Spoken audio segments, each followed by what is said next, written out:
And so now, minimize this one. And so this will pull up so you can slideshow whatever you want.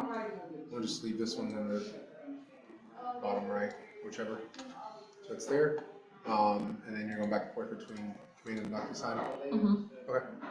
So go ahead and start slideshow on that one so she'll have that ready. There you go. Yeah. Yeah, but to get to the other one, I'll have to keep doing escape, right? Yeah, just escape. Okay. Or however you want to do it. Yep. Just so it looks better. I stayed last night to Get set make up. sure it all worked. Yeah.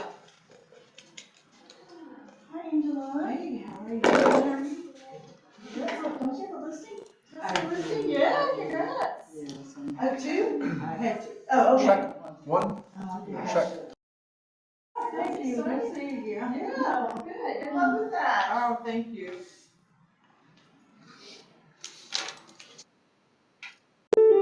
One, two, one.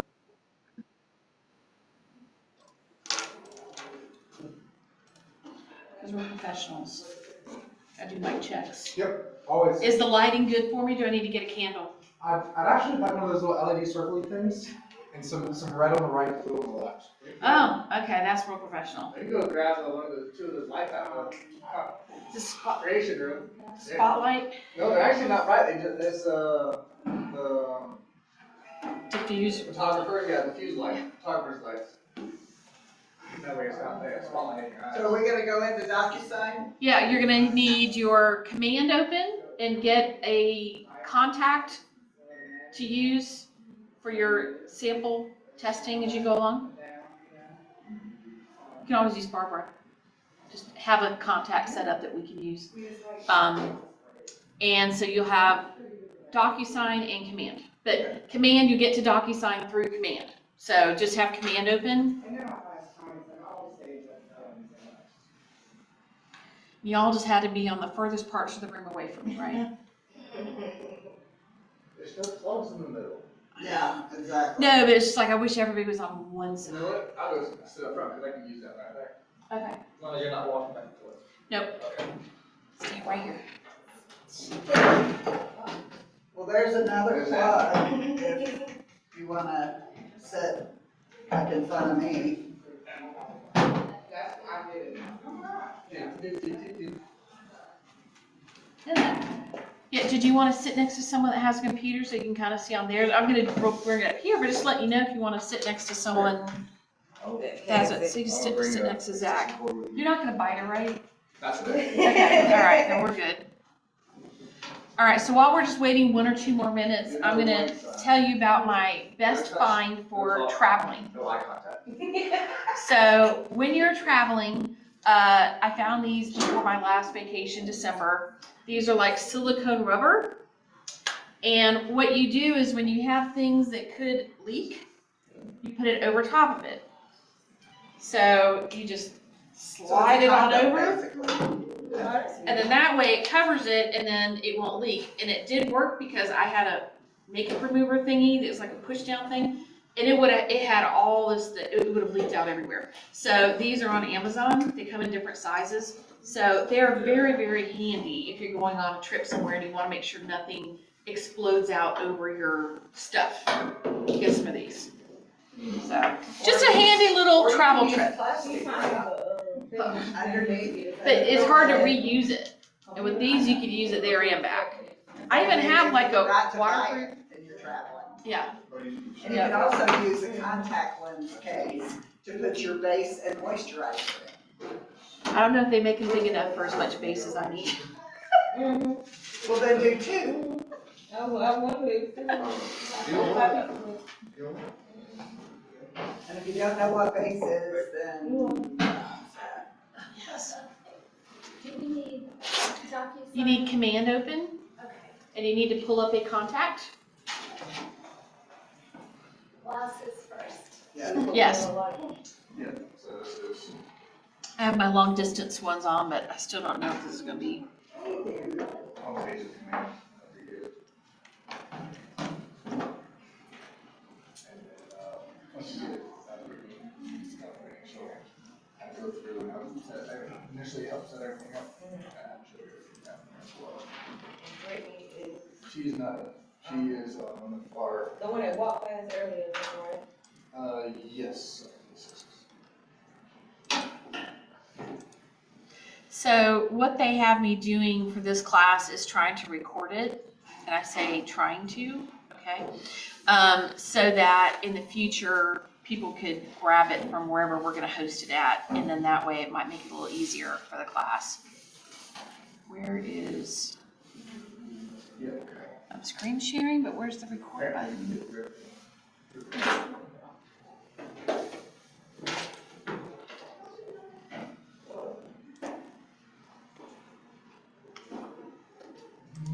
Zach, where did you see the recording at?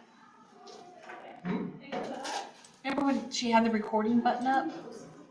Where was the record button? Stay over the recorder's down. We're trying to stop it, or I want it to start recording. it's already recording. I didn't know, she said I had to press a button to get it to record. That's the screen sharing. On that cloud, you see the green bar? This bar? Yeah. You see the That's cloud, red button? This is for sharing? That's screen share. Yeah. I guess go to more.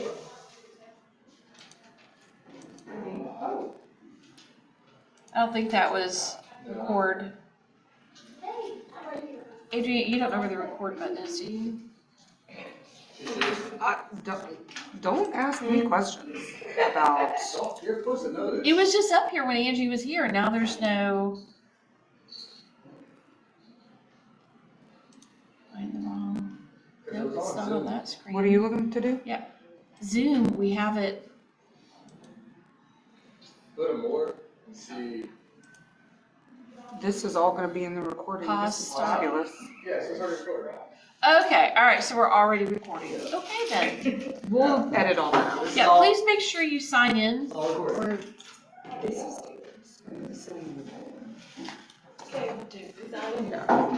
Okay, we'll just, I guess put it in the box. Okay, I didn't know what it was. If Yeah. you needed it or. No. Sorry to interrupt. No problem, we're just now getting ready to start. So everyone, make sure you have in command that you have a fake buyer, seller, somebody pulled up, a contact that you can use, okay? Okay. So you made it It could be someone, it could be your spouse, child, whatever, mom, I don't care. Just someone that we can use that has a name and a phone number set up, and they're in your command.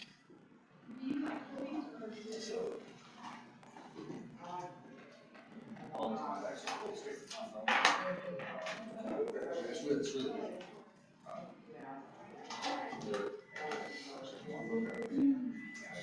Remember what Barbara's, BM Joya at Hotmail. thank you. And then just do me a favor, sort of raise your hand when you're ready, so I'll know that everybody's ready, and then we'll actually start class.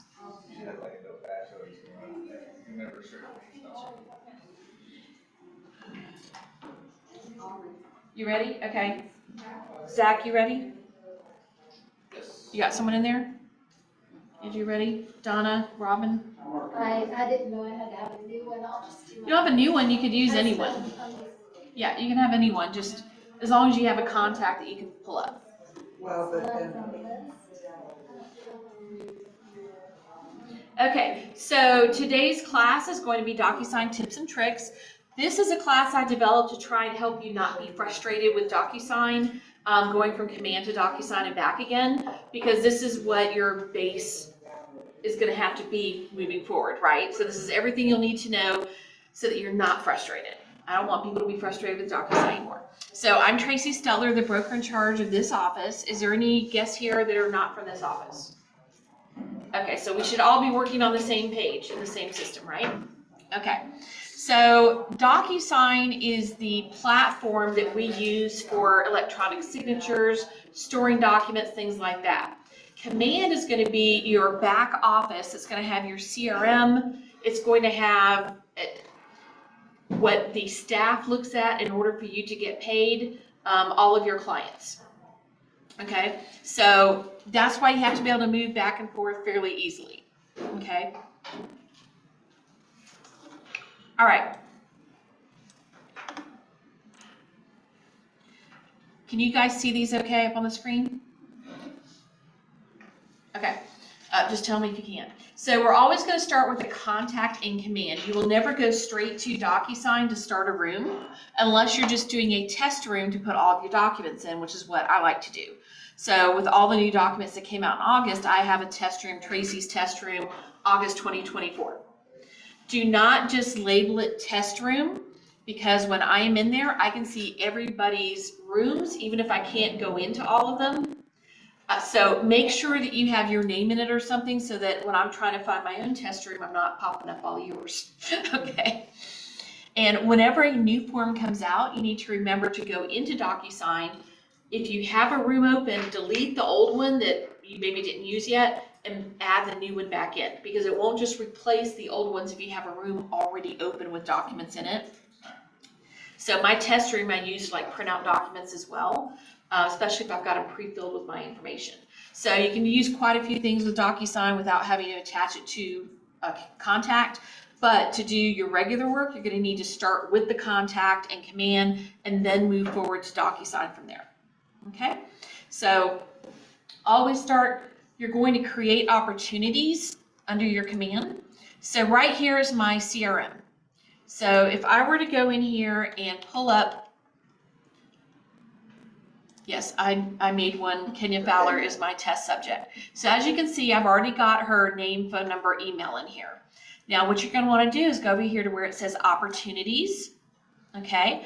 And if there were no opportunities right here, then you would go to this button, create opportunity, okay? So if you don't have an opportunity for your test, go ahead and do create opportunity. And I just did this one yesterday, so I'm just going to click. But if you needed to go to your Docusign room, you can always do it just by clicking on it. If you've already created the opportunity, then it's going to show up there. Okay?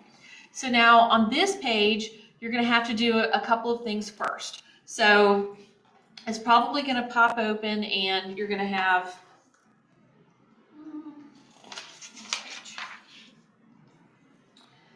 did a box show up called create opportunity that you have to fill in? Okay, so you're going to need to go in and start filling in some of that information.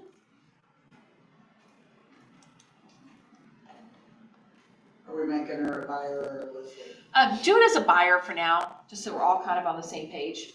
So you're going to have to put in, our market center pops up, your team name or owner name, opportunity type, buyer, make sure their name is on there. Now, if they have a spouse, that is the moment that you would add them in under client as well. Co-seller, co-buyer, you'd add them in right there so that both of the people are showing, okay?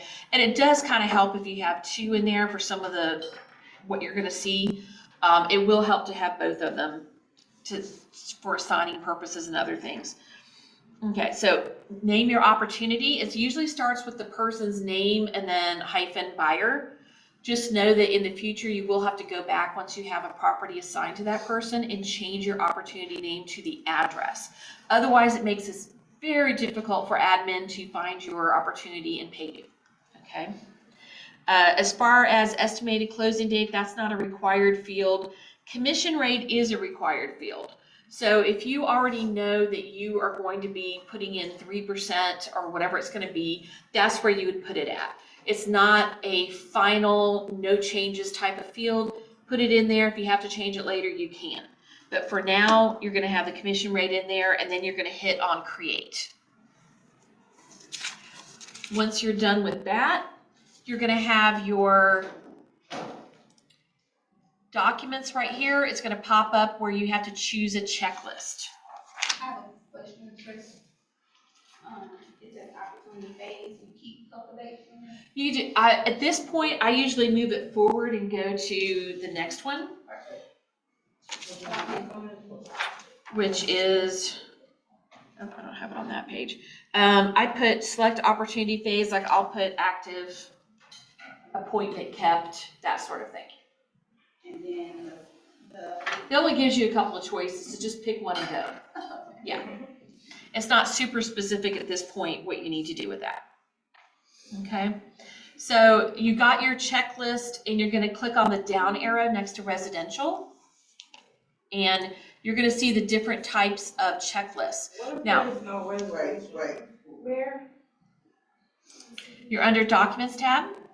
Uh, And over here, it will say checklist with a down arrow. And I had already chosen residential for this one, but it will say checklist. So choose what type it's gonna be. Just pick residential for now. What if you don't have that as an option? If you don't have which option? Reservation. What option do you have? Resale, new construction, land, are your. Resale.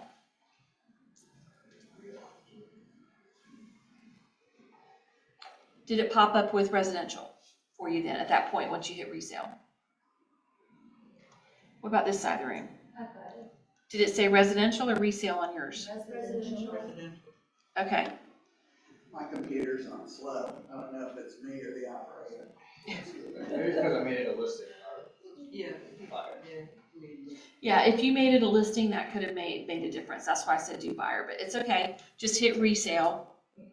Okay, now you're gonna have two folders on here. One is for buyers, it's gonna be consultation. For a listing, it's gonna say listing. Okay, and then both of them will have under contract. Okay, so at this point, when you clicked on that residential or resale, what popped up? But your whole list of the required documents. So this is like your checklist to make sure that you have put in which documents are required at this stage.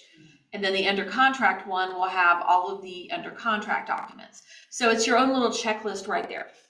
Okay, but what we're gonna do now to move it forward, we are actually, let's see, we've got over here, it's gonna say on your screen, it's gonna say start transaction on the right-hand side. So you're gonna click on that. Once you've already done the contact like I have go to transaction. So it's either gonna say start or go to. So you're gonna click on that and it's gonna take you into Docusign.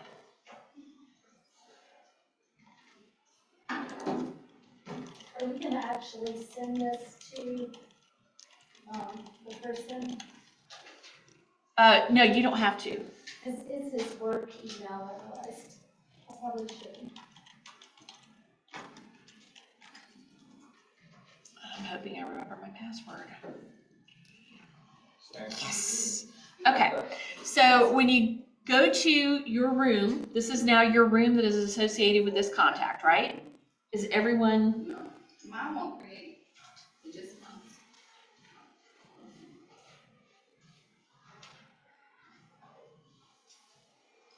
okay, you haven't finished this page yet.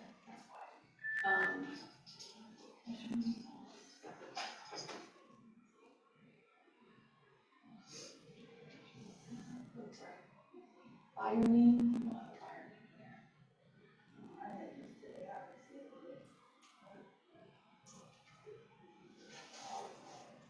Okay, go up just choose it. Okay, hit create.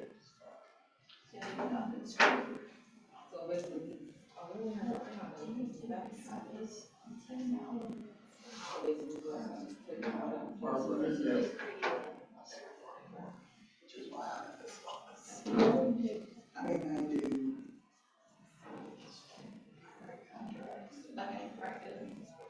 Actually, Ashley does a lot. Yeah. Is she a transaction? Is she? Barbara and I have been friends for the. Oh, she's mentioned her name, she comes and visits. Yeah, because her house burned down 3 years ago. Okay, try refreshing, because what we may have to do is have you sit and check if it is working. If you've done anything that could be, there could be something that's not connected. So we may need to go sit next to people who. So do that just so that we can move forward. Okay. You guys are gonna have some guests sitting next to you from this side of the room, okay? Her computer may not be connected yet, so she's gonna need to sit with you guys in Napoleon. Okay, so are we all at the room now? did documents, under this documents tab, pre-populate? All right, these are called templates, and you know it's a template because it's blue. There's only 3 colors: blue for your template, red for a PDF, and green once one of those is signed. Okay, so that's why you're going to have your colors come in. What I want you to do is go to details, okay, and you're going to click on edit.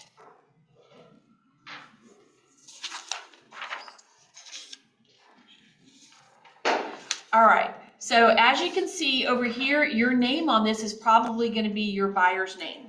So at some point in the future, once you have a ratified contract and you know what the address is going to be, this is where you're going to change it.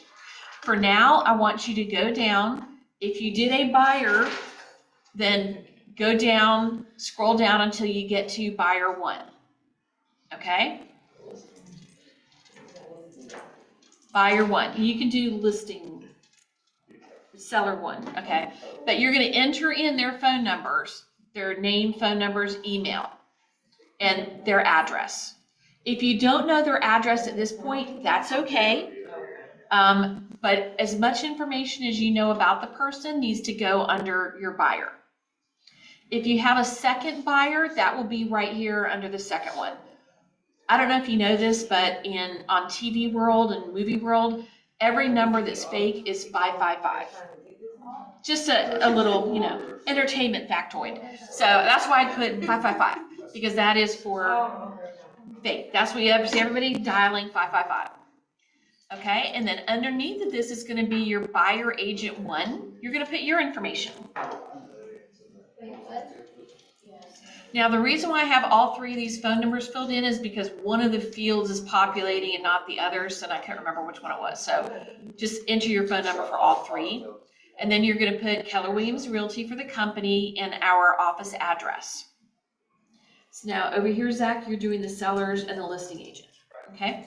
Now, if you're a buyer, obviously you know who you're sending the offer over to. So if you want to go in and put in the listing agent information to begin with, you can do that. Okay. So I just put in Justin, my husband's name, right here, just to have something in there so you can see how they pre-populate. So if you're a buyer, you're sending it to a specific listing agent to make the offer, so you can put their information in here so it will pre-populate as well. Once you're done with those couple of things, you can go over here and fill in a couple things over here, but it's not really needed at this point. I went ahead and put in 123 Main Street as the sample address that they are possibly trying to buy. Okay. I will point out real quick, when it says property type, okay, residential attached means it is 2 residences attached together like a duplex. They share a wall. Detached means that it is a single family home. Okay? Really? Residential. So you want to do residential detached. And again, that's just for your info. That's not something that's going to pop up in the rest of this. I just wanted you to know what the difference was if you saw it. You're going to hit save at the bottom right once you've gotten in your buyer information and your buyer's agent information.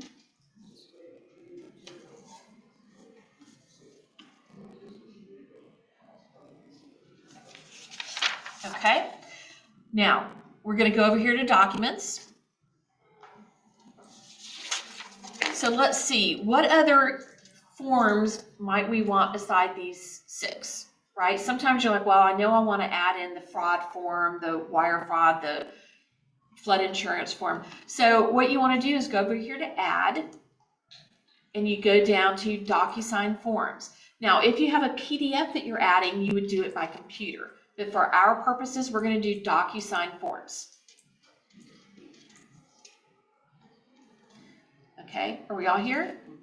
Now, on the left side, you're going to see show more. And this is going to give you all the different types of packets that we have already put together with documents for you. Okay, at the bottom is going to be the libraries. So if you knew you needed a form and you know it's a CCRA form, but you couldn't find it, you just go straight to the library and look for it there. So you have 2 ways of searching for what you need. But on the left for the packets, we do have an addendum packet. We have referrals and releases. So those are additional packets if you just want to look for them right there and not have to look through a whole library for these 4 different Thanks. Now, does everyone have all 4 libraries right there? Are any of you missing any? Okay, so at some point when you get yours set up, you're gonna wanna make sure that your SCAR library is in there, and that's where you're connecting to, with your NERDS number for CCRA. So CCRA and SCAR may come up differently until your accounts are connected, okay? But for these purposes, we go into buyer residential resale. Now here are all the documents that are possible. The ones that are, say, required, those are the ones that are probably already in the room, as well as inspection disclaimers already in the room. So you don't need to add those, right? And if you went to try and add it, if it says in use, it's gonna have the red no, don't enter here, because it's already in there. So let's go down and we're gonna do the flood insurance and wire fraud, okay? And then you're gonna click on add selected. Wait, what did?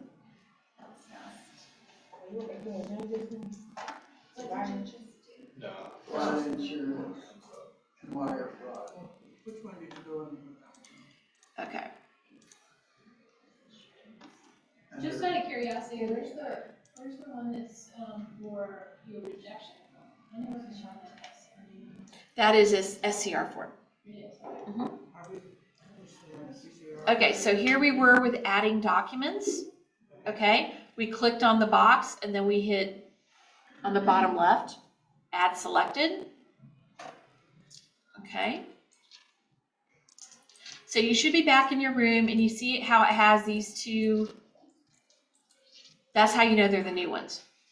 What I want you to do is go to this box right here and I want you to change it to added by newest. That means that the newest forms that you're putting in a room are going to be first in that folder. It makes it easier to find things later on. So add newest right here.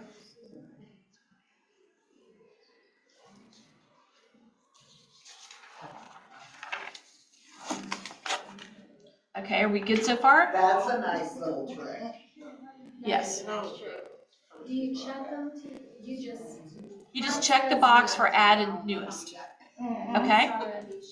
This is gonna come in, and I always have all documents filled out right here. Sometimes you can archive something and not realize you archived it. So if you have all, you can see them all, but once you get to the point where you're almost done with that folder anyway, because you're about to close, you can change it to just active documents and all the voided or archived ones will be taken out of your view. But for now, I just do all documents so I can see what I have and don't have. And don't archive a form that you may need later in the transaction. Yeah. But if, for example, we got the new contract of sale and this one is now the old one, you would actually just click on the upper corner, delete it, and then go back to the library to your packets and grab the new one and add it to your room. But you can't add the same document even though they're different, like one is newer, one is older. You can't have them in there at the same time, so you have to delete it in order to get the new one in there if we have an updated document. Okay. All right, so now we're going to get to some fun stuff. We are going to get organized by adding in a folder. Right now, everything in this room is going under room docs. When you get started seriously with things, you're going to see a whole bunch of certification of each document because it's electronic certification of when something was signed and who signed it. They're going to be all mixed in here and it's going to take you forever to try and find things. So that's another reason why we do added newest, so that the templates end up going to the bottom and the newest forms that you added are at the top. But to make it easier for you, we're going to go over here to actions to the upper right. And what do you think we're going to do? Add folder. Now, we can name the folder, and what I suggest that you do when you're starting out is call it Command Docs, so that you know that whatever documents that go into this folder are the ones you're going to need to put in command. Does that make sense? Okay, so create that folder, Command Docs. So you see there are 2 here now, right? If you ever need to change the name of that, you just go over here to the 3 buttons on the side where it says actions and you can rename it. Okay, so usually with a buyer, I have my room docs, my command docs, and I will have an offer folder. Because once they start making an offer, you're gonna have all these extra documents that you don't need to put into command. You just need the final version in command, right? So I will actually add another one and do offer folder. Now, if your buyer ends up making several different offers on different homes because they're not going through, I would add in a new folder for each new address and change this over to the address that this original folder was in. Okay, so I will have 3 to 4 folders in each room for a buyer. For a seller, it gets worse.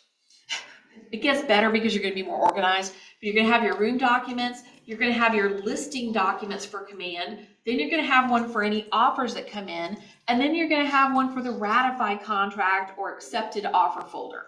So you're going to have several different folders going on for each one, but that's going to help you stay more organized. But what you need to remember is that every time a document comes into this room, it will automatically be dumped into room docs. So you will always have to go there and put it in the folder that you need. So in this case, if I wanted this contract to go up into my offer folder, I just drag it on up. It highlights at the top like that to say which folder it's going into, and I drop it. It's very easy to take it and just move it right on back if that's not the one I meant to move. The other way, if you've got several documents, you won't have to drag 4 or 5 different documents, click on these boxes. Okay, let's say we've got 4, and you want to do them all at the same time. Up here, this bar right here pops up once you started clicking on boxes. So this one right here says move. If you click on move, it's going to say, where do you want to move it to? Use the left side, yeah. So it's going to start off with pick a destination, and you want to do, in this case, we want it to go into a different folder in this current room, right? Otherwise, if you realize that you put something in the wrong room, you could move it to a different room by clicking on that. But for this one, we're going to do folder and current room. And then it's going to say, which folder do you want to go into? I want it to go into my offer folder because that's where I'm going to use these documents at. And then click on move. So now they just all went up into my offer folder. So I've got them separated out by where I need them. And again, if it's not the right one, just click on it, move it on down. To me, it's easier to drag, but sometimes when you have like 4 different folders, you might not be able to get the top of one up into the top of another. So that's up to you. Okay. So we did add and rename your folders. Now, here's the first big tip that you guys are going to love. If you didn't love adding folders already, I want you to go up here at the very top where it says inbox. Now you notice my inbox has a red dot, okay? Your inbox is where you can email documents to yourself. So if you don't want to have to add every single document from your computer into the room, you can do it by just one email, or if an agent emails you documents for an offer or counteroffer, forward the email to your Docusign email address. Now to get this, you can't right click, you have to actually like highlight it, okay? Then right click on it to copy. Then you're gonna go to your email and you're going to start an email and you're going to right click and paste it in there. Now, once you have started emailing yourself things, then it will pop up when you start typing your name, it will pop up as an option for you to email, okay? And just make sure you have your attachments in there. And you're just gonna hit send. And that's you sending documents from your email to your inbox in Docusign. Did you open your email all Yeah. of a sudden Yeah, my email. separately? Yes. Can I add something, Casey? Guys, this step is absolutely imperative for you to remember. I can tell you time after time after time, I will get an email from an offer and forget this step. And I have to go in and save it, and then I have to upload it, and then I have to do this, and I have to go that, and then I go back, and then I end up saving in my inbox the email that's not signed, and I forget to upload it, immediately when you get an email with an offer, do this step. It will save you trouble and mix up. You haven't said the step yet. Oh. Get there. I thought you had already said, send it to you. Yeah, so you're gonna send it from your email, okay? This is the step I forget to send it. It's just to send it? Uh-huh. Okay, well, if you got an email from Misty Ray, please forward it to your inbox with the attachment. So you've got your inbox. Once you have sent something in, there will be a red dot. That's how you'll know when you log into Docusign, oh, that's right, I emailed something to myself. But that's your email address for Docusign. It's going to pop up. So what I did last night was I sent myself these example forms, okay? Ignore the other two. But these example forms, this is a multi-document file, okay? So just clicking on it is going to open it, all right? These are the ones I sent out to everybody in August, by the way. But there's 14 pages, and not all of these need to be in one file. I want to separate them out because it could be that the other agent sent you the contract, the property disclosure, HOA covenants. There's a whole bunch of documents that could be sent to you, and you're like, I want to split those. I don't want them to be all under one file, because then when you go to send something to your client, they're getting all the documents again when you only need them to do one thing. So what you're going to do is up here on the upper right, you see when you ghost over it, it says document actions up here on the upper right. Okay, click on it and you're going to see third down, split. Click on split. This is going to show you all of the documents that you have in that one file. Okay, I'm lost. Where we copying the email, it says add documents for your inbox, so there's nothing in there.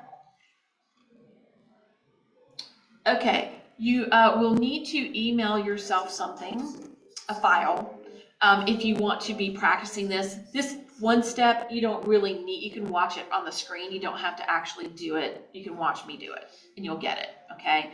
But again, you're clicking on this box right here. These pop up, but you want to go over here, click on the actual document, document actions, and click on split. So for this document, there's 14 pages. I want to split it up, right? So pages 1 through 9 are actually the contract. So I'm going to put, now, if you're the buyer and you received this email, it was probably a counteroffer, right? So I'm going to put counteroffer so that I know which document this is when I get going. So counteroffer, pages 1 through 9. Now there's other pages there, so I'm going to hit add document right under here. So it's going to give me another set that I can do. Now, we're going to pretend that number 10 through 12 is, let's see, we'll call that the lead-based paint. And then we'll add one more document, which is going to be pages 13 through 14. Okay, and that will be, let's say, pre-approval. We're just making stuff up. That's not going to be exactly what it is, but I want you to see what happens. So we've got this one document being split into 3 documents. You go up here to the right and hit save.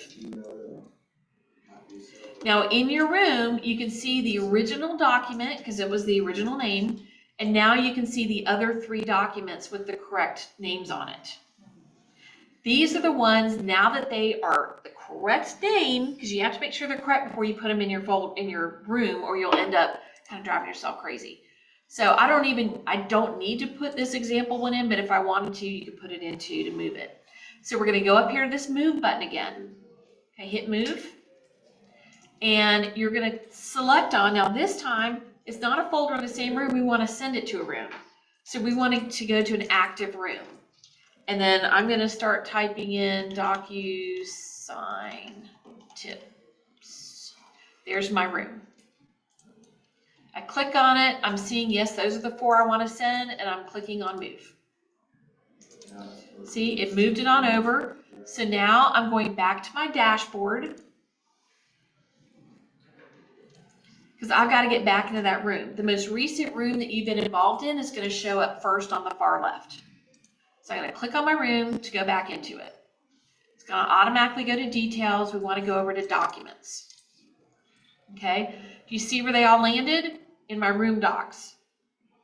So again, if this is an offer that I am working on, I'm gonna move this on up to my offer folder. And it says counter offer, probably I already have one in there that is the template of the regular contract that they signed. In which case it's gonna be the green one. But this is what we've got, this is what I want where I want it. Okay? Now, I will tell you that when you send something to your inbox, it may take a full minute or so for it to show up. It is a long waiting process. You have to keep refreshing your page. So if I'm in my inbox, I'm refreshing every 15 seconds, refreshing, waiting for it to show up. Okay? So just know it's not you. It's not you. Okay. All right. So we've got your inbox. We've got splitting a document. And also, by the way, you can split the document in here. So if you did already move it over, you can split it from here. Okay? I'm worried about putting it in the place you send it to, because you didn't have any in there. How do you move a document into the email area that Okay. you want to? So, all right, one sec. So again, right here you have, once you click on the document, you have that same set of instructions that you can do with a split. Okay? So going back to your inbox, okay? You click on the corner of the document that you want to send to your room, and you click this button right here that says move. Okay. This move document will pop up. It's going to ask you what destination, and you're going to click on an active room. Okay. Then you're going to find the room by starting to type in, if you have a whole bunch like I do. Then start typing it in, it'll pop up. Click on the room. Should I still make up David? Whatever you want, yeah. I mean, it's coming from David, so I'm not sure. It says no matches found. Okay. It's whatever you name that, whatever that room name is. If you don't know, cancel out and go back to your dashboard and look and see what the name of the room is. Yes. My question is, whenever you receive an offer from the buyer, do you download the PDFs and then you email the downloaded PDFs? You can email it straight from their email. Okay, do you So, forward it? yes, you just hit forward. Oh, okay. Mm-hmm. Okay. Now, if they have extra, I always look on the list to see what is being forwarded, because sometimes they have little pictures. Just X those out. You only want to send the actual documents. Just delete everything besides the documents. Well, not everything. Just look down at where the documents are to make sure that there's no extra files, because it won't take, I did find out they are taking the JPEG files now, so if there's like pictures from an inspector or something, you can actually put it in there.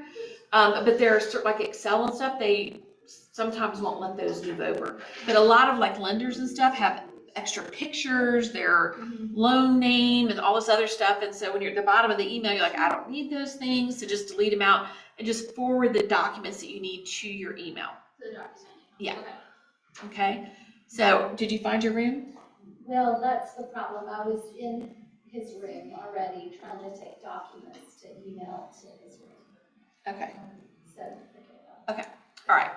So we're in the room, we're in documents, and we've got one document here in our offer folder, and we've got our other documents down here in the room docs. Okay. So we learned how to split a document and rename it, right? Okay. So now we're going to get to the fun stuff. All right. Let's start with the compensation agreement. A lot of people get this one wrong. Just click on the actual document, right in the middle of it. And remember, this is your template. What we mean by template is if you had copied 20 agency disclosures, that's your template. You start writing on one and you're putting it in an envelope, you still have all those other same copies of that same document. That's your template. So you can actually go onto that template, put someone else's info, save it over. Go back to it, put someone else's info. So you can keep typing over the same template form. Does that make sense? Yes. You can just reuse that one template over and over. Okay, so on this one, it pre-populated from those details that I already had in here when we first set up this room. So we've got a listing brokerage, we've got the buyer's names. Now, for you to understand, when they're pre-populated like this, if you go in and delete something, it will delete it on some of your other forms that you haven't started yet. Then you have to go and add it back in. It's not a big deal, but just know that like right now, if I wanted to say, well, the buyer's not paying, I would normally get rid of the buyer's names and just check the box for the listing brokerage. Then you have to type in who's receiving Keller Williams Realty if you want to get paid. Buying on behalf of, I'm just going to put Fowlers. Okay. Regarding property at 123 Main Street, the address, you need to have the tax ID number in here. So something like that, just have the tax ID. The terms, well, let's put today's date.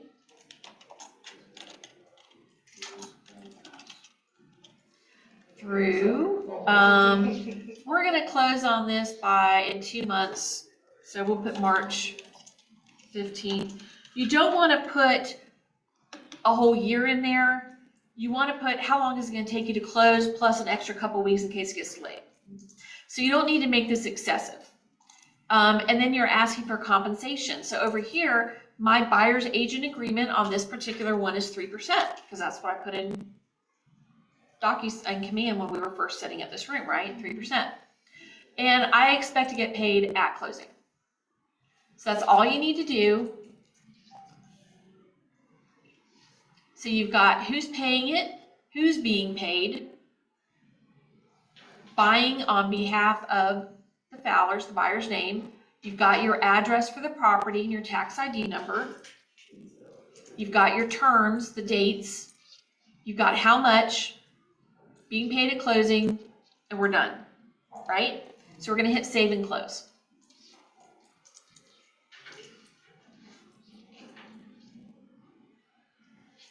Okay, so now if I went back and I clicked on that document again, all that information would be in there. And if I wanted to redo it for a new buyer, I would just start typing over it. But guess what's not gonna change? Keller Williams Realty getting paid, right? So you just go back in and change what you need to change. Okay, if you go in and go, oh, I don't need to save anything, you just X out right up there in the top right. Okay, so we've got that document, and let's see what else. So for the buyer agency agreement, no, let's go to agency disclosure. And usually I don't go into these forms, but I know we have some newer people in the room. This is our new agency disclosure that's 3 pages, and on the 3rd page, you have to type in Keller Williams Realty. But it's not letting you do it in the envelope yet. It hasn't been set up. So you're gonna, in here, you have to do it through the envelope. Okay? So this form is not interactive yet. The buyer agency form, here we go. What do you mean by the envelopes? That we're getting there. Oh. Yeah, that's gonna be next. We have to prep all our documents and then we go to the envelope stage. Okay, so for our buyer agency, the Fowlers, and who are they in contract with? They are not in contract with me. They are in contract with Keller Williams Realty. So this form does auto-populate just like the listing agreement does, and you have to type back over it, okay? If you forget and get all the way to the envelope and then realize it, it's a little more difficult. So try and remember to do that in the beginning. So for this one, we're gonna click residential. We're gonna do terms. They're getting a loan, so I'm just gonna put C lender. Approximate price range, well, I can bet you I can't sell them anything for less than $1, so over $1. General location, I can sell anywhere in South Carolina, and they're looking for a single family home. Be very sort of broad on those. Don't be, be a little vague, because all of these are true. They can't buy a house for less than $1. I sell in South Carolina. That's where my license is at. I don't know what type of loan. Did I spell that wrong, or is that right? Lender. Okay. God, let me know when I have a typo. All right. Then down at the bottom, we're going through to the next page. This is the page that is the new page. So you want to click on brokerage fee. What are we asking them to pay? What did we say in the beginning that we were doing for commission? 3. So we're gonna type this under B. This is where you need to put it, because under method of payment, when you get into the envelope, you wanna do B as well. Now this isn't a buyer agency class, so I'm just kind of pointing things out. If you had any other fees that you charge, like a transaction coordinator fee or anything else, you click on B and fill the appropriate things out for that. For this one, we're not doing it. For this term of agency, we're doing January 15th, 2025. I don't know why they have 2 split boxes, but whatever. And they're gonna let me represent them until at least May 31st. Okay, no more boxes there to fill in. We go down to number 10. Yes, that I have permission to put their name on the contract.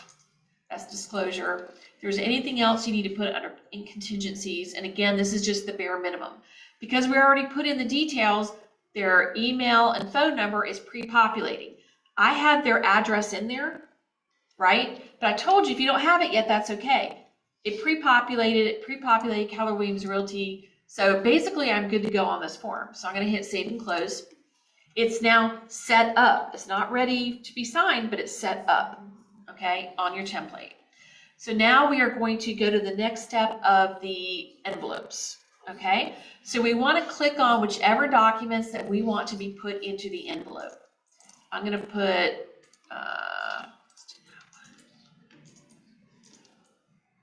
I'm not doing the contract because it's so long and I want you guys to kind of see some of these other ones that are getting messed up on a regular basis.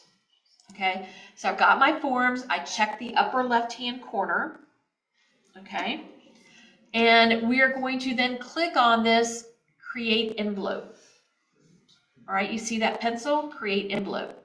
Now remember, these do not pop up until you click a corner of a document. Then these pop up. So create envelope, and it's going to ask me who is involved in signing any of these documents that's in here. Well, I've got a buyer's agent, me. I've got buyer 1. I've got buyer 2.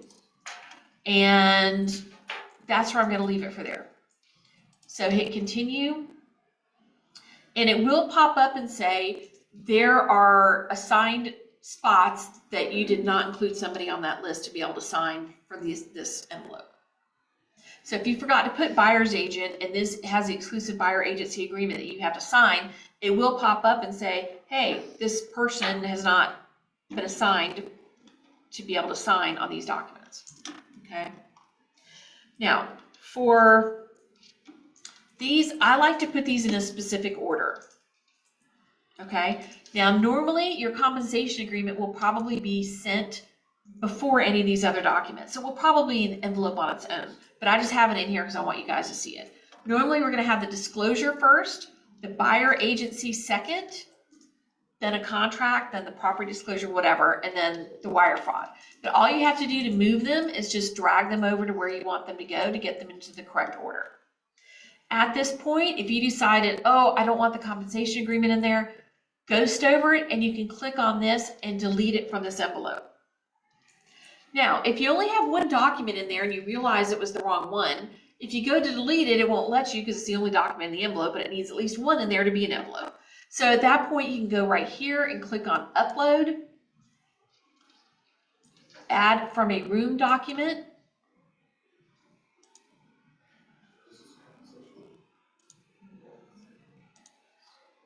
I don't know why it's not letting me do it from there.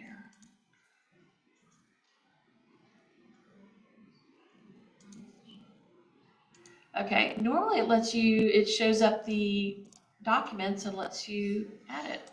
I don't know why it's not. But if you needed to get one from your computer, like a PDF, you could do that as well. Like that just popped up. Okay. Now, down here is where it's going to get a little dicey for you. Okay. Normally it's going to show up like this. If you just have one person, that's what it's going to say. If you have more than one person, and you know that you need to have them sign in a specific order, you click this box, set signing order. With that, you can then go in and say, okay, Tracy needs to sign last. So I'm going to change that to a 3 for Tracy. Buyer 1, I want Kenya to sign first. It starts moving on you too. Gotta be quick. And then Kenny will be 2. Okay, so I've got them the order I want them to sign. Now, sometimes with your buyers or sellers, you can have them both be number 1 if you want. But when it comes to the property disclosure, the person that's going to fill out has to be number 1 and the other person has to be number 2. You can't have 2 number 1s when you're having them fill out a document. Okay, and the property disclosure is all about them filling it out, right? So that's when we'll come up to a little bit of a difference right there. But for this one, we want to have them set in a certain order. Okay. So we've got our buyer, and Keller Williams. Now, buyer's agent should be Tracy Steller. But remember when I changed that field on the buyer agency from Tracy Steller to Keller Williams Realty? That's where it changed at. So I just have to go back. And that's why you always have to double check everything. Now sometimes, I don't know why, you do this and then the email will disappear or the name will disappear. So plan that when it's your name, type in both of them, both your name and the email, because otherwise it might just disappear. Now, the next thing you want to look at, so, hey, I've got these 3. Oh, you know what? I need someone else to be on this envelope. I need to also, once they're done, send it to the lender or send it to the listing agent or send it. So you have this other person that maybe wasn't on your original list. So you can go to add recipient. I want to add someone else on there. Okay. Now here's the last thing that I found out that I learned last class was that, see this little picture right there? You can actually click on that and go to address book, and anyone that you actually had in that room, room contacts, you can see all of them there. Oh, there's the listing agent. I need to add him. So you can do that by just clicking on that picture rather. But if they're not someone that you added into the room under your edit details, then you're going to need to just type them in. Okay? And I want him to get this last because he needs to see it after everybody else. Now, does the buyer 1 need to sign things? Does buyer 2 need to sign things? Does the broker or buyer's agent need to sign things? So you're going to have you guys here as a buyer agent, and then the next one is going to be me, and it's going to be broker in charge, Keller Williams, whatever you want to call it. For this one, I'm leaving it as Justin just because it was an easy one for me to put in.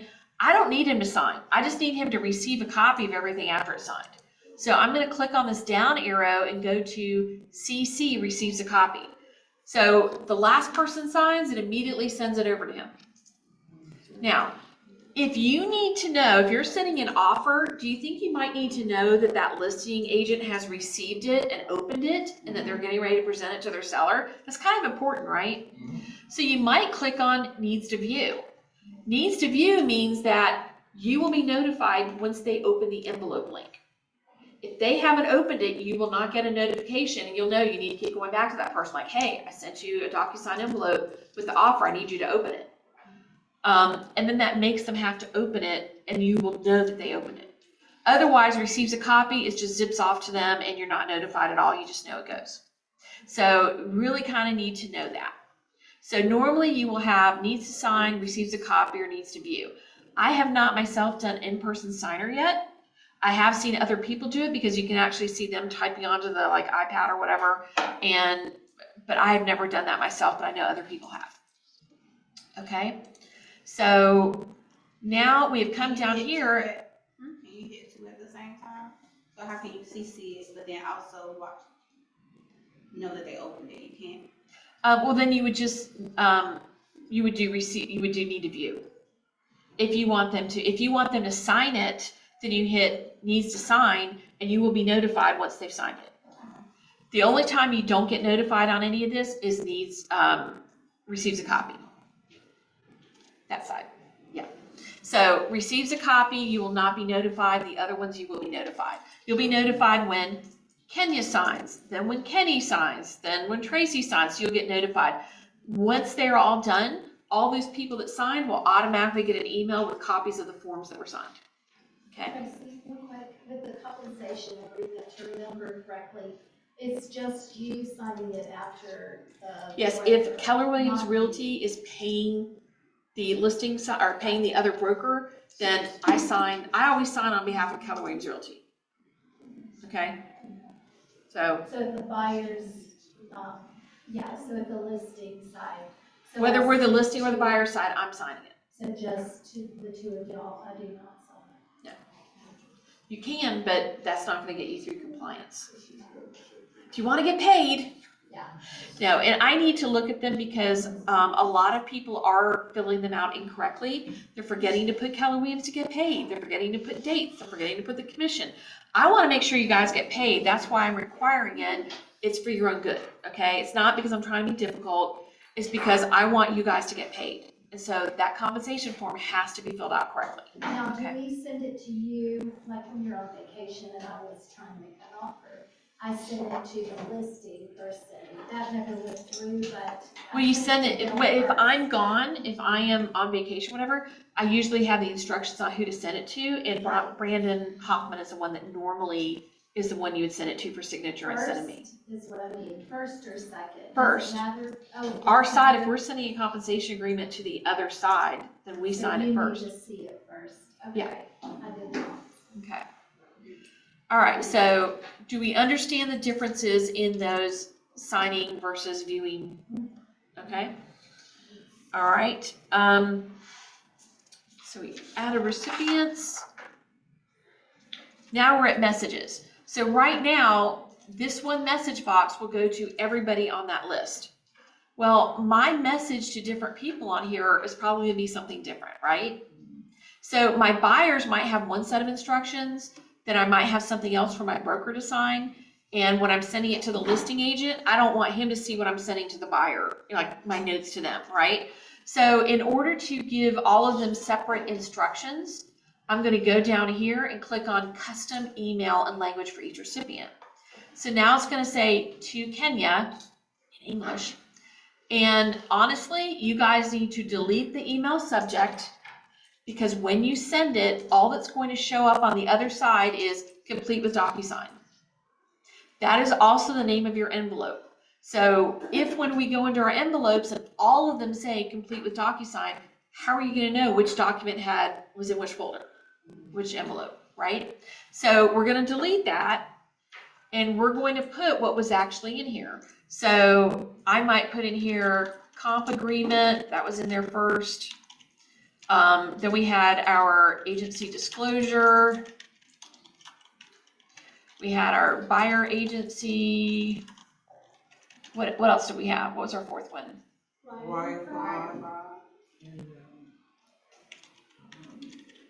So I'm just putting in there which documents were in there. Hi, Kenya and Kenny. Here are the documents we discussed. Once you open the link, call me so that, why do I want them to call me? So I can explain it to them.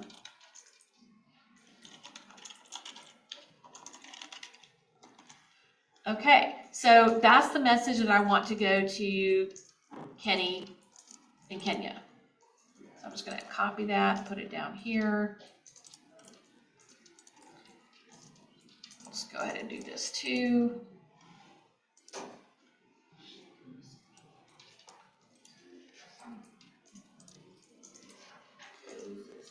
And especially for my broker in charge, I want to make sure that it says comp agreement first, because Tracy knows if you're sending me that, you're probably getting ready to write an offer and I need to sign that right away.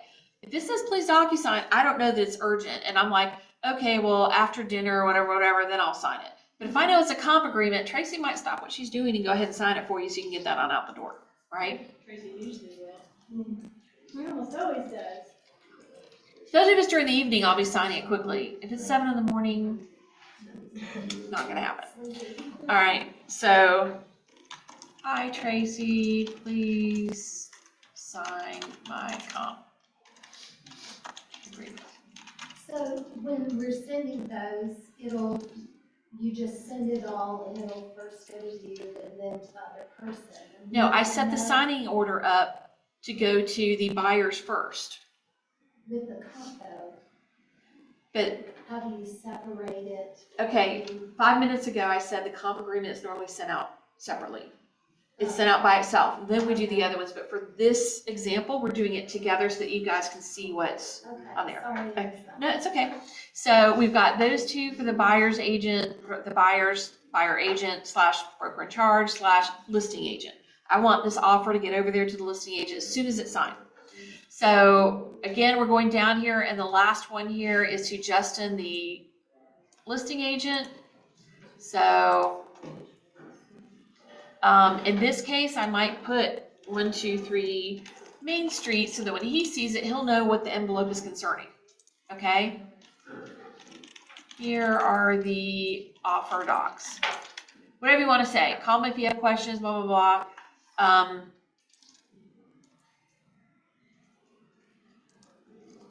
Okay, I don't know why that just happened.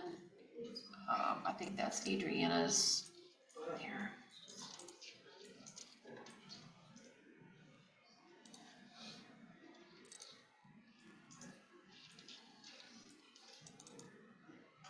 Okay, so once I'm done and I'm happy with what's going where, I hit next. Down here at the bottom right, hit next. Now, this is where you can go in and correct anything that's in here that is wrong, okay? So right now, I set this up so that all of this is correct.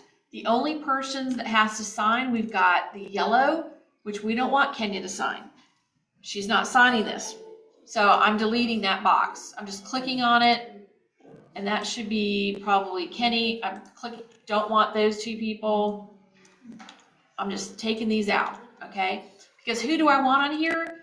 I want, let's say Tracy Steltler, the broker in charge, to see her colors are purple.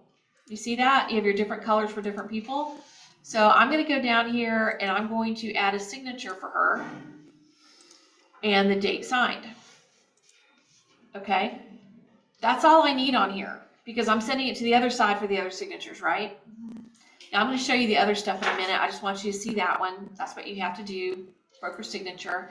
And also on these forms, down here, these text boxes keep popping up. I just delete them. They are not put on there by the maker of the form. They're put on there by Docusign. So I don't want it to say that on all these forms. So again, I'm just taking it out. And now on page, it's usually on the first page. On page 3, for some reason our Docusign does it like this. This is not correct. This is not what you need. So in order to correct this, we're going to grab number 2 and pull it down here, as well as their date field. Now, who has had experience with Docusign? Who has sent these? What happens with these dates right here? They're usually huge. And they like overlap, Everything. right? Tracy doesn't like that. I don't like that. Well, I can tell you in a I contract, don't like it either. you don't like it because it's overlapping the seller's signature in many instances. And you don't want that because you don't want them to miss doing their initials or their signatures. So to fix that, let me show you a couple things. So you know how you can grab things together? Okay, so I just grab those two things. I'm a stickler. I like them to line up. I don't know about you. How many of you like it to line up? Okay, go over here. This right here will let you line up on the left. Or you can line up on the right, the bottom, the top.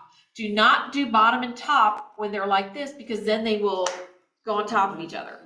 You want them to be separate, so you're either lining them up left or right, okay? Now we can go over there and do the same over here. Grab those two, make them line up on the left. Now, what else is wrong? Okay, there's not the size we want it to be. How do we change that? This is your biggest tip today, besides the email. You're going to go over here to formatting. And you're going to change this to Arial Narrow. Then to top it all off, when you're in the contract, you're going to change it to 7.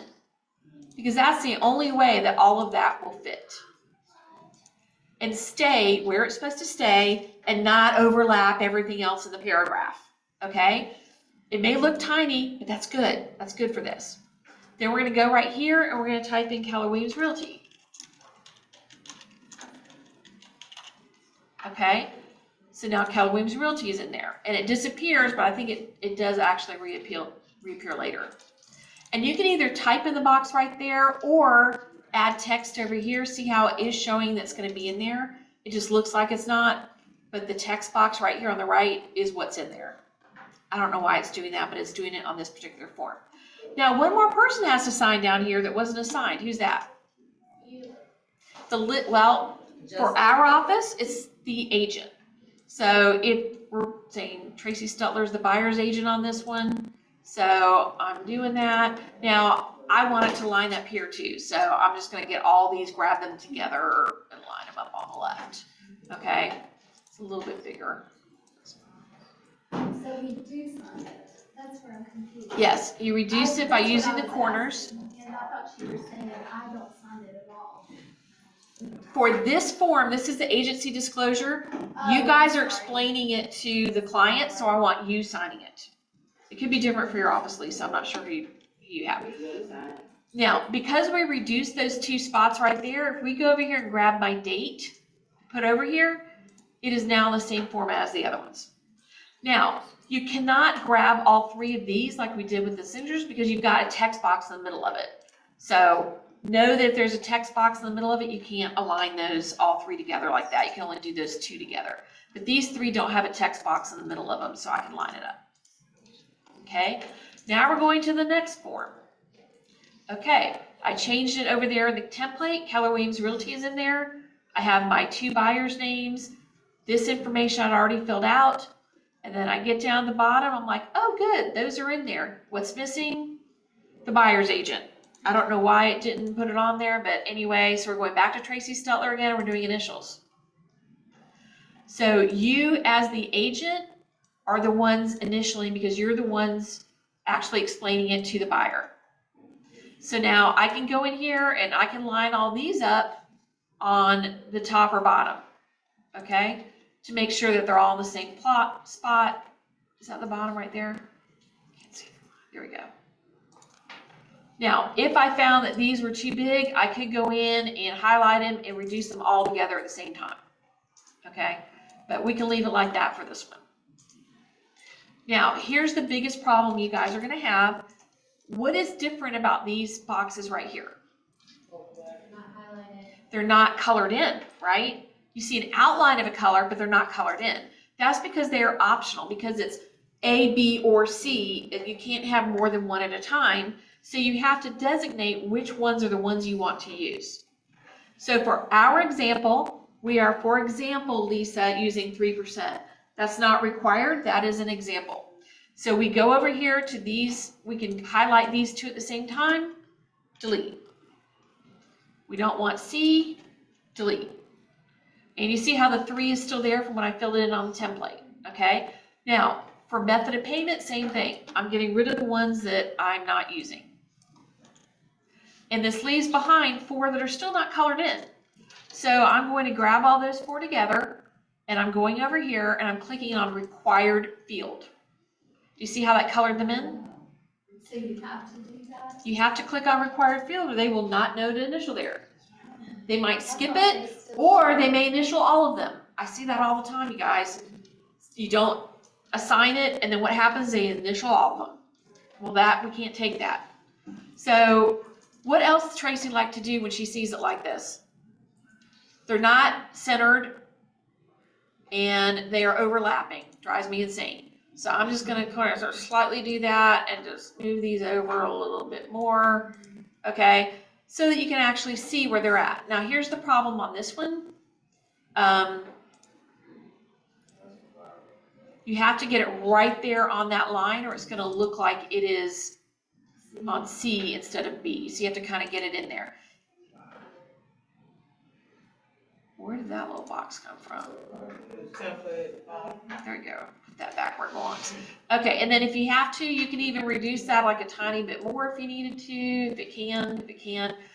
What some agents are doing, if they just can't get it right, they're moving it over to the left a little bit, and they are adding a little text box right there next to it and putting an X. Like X marks the spot, they're initially next to this X.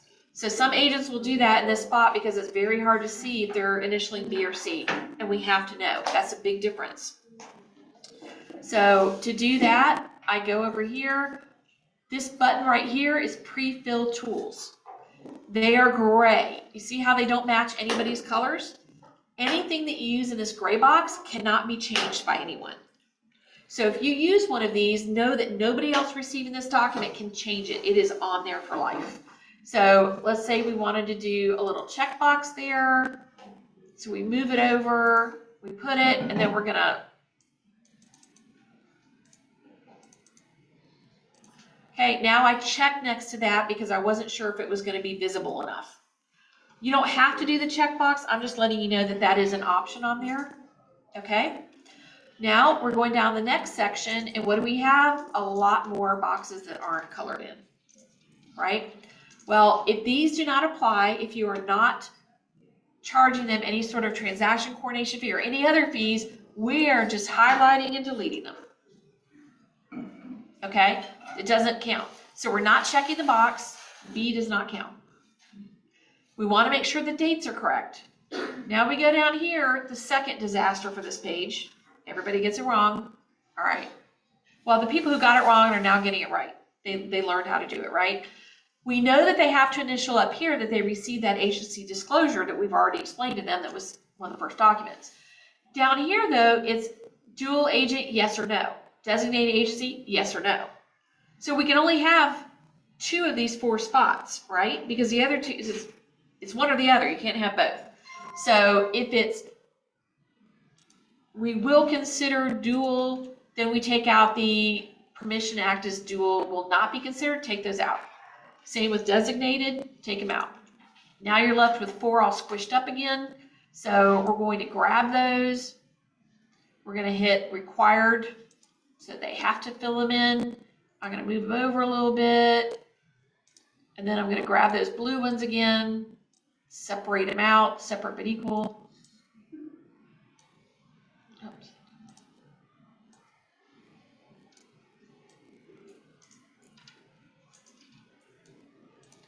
Okay, look good? So what else are we missing on this page? Purple.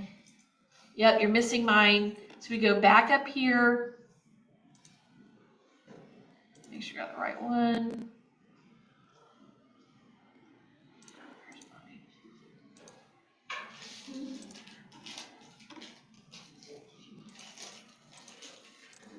There we go, standard fields. Kind of big again, let me pop that back down.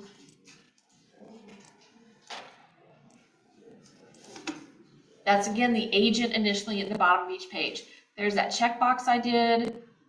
Got to do it again. Now, one thing you can do that will save you time when you receive the counteroffer and it's a PDF at that point, right click on your initial box, hit copy.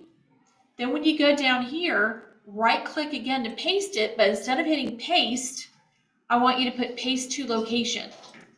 So it will show up right about where you were.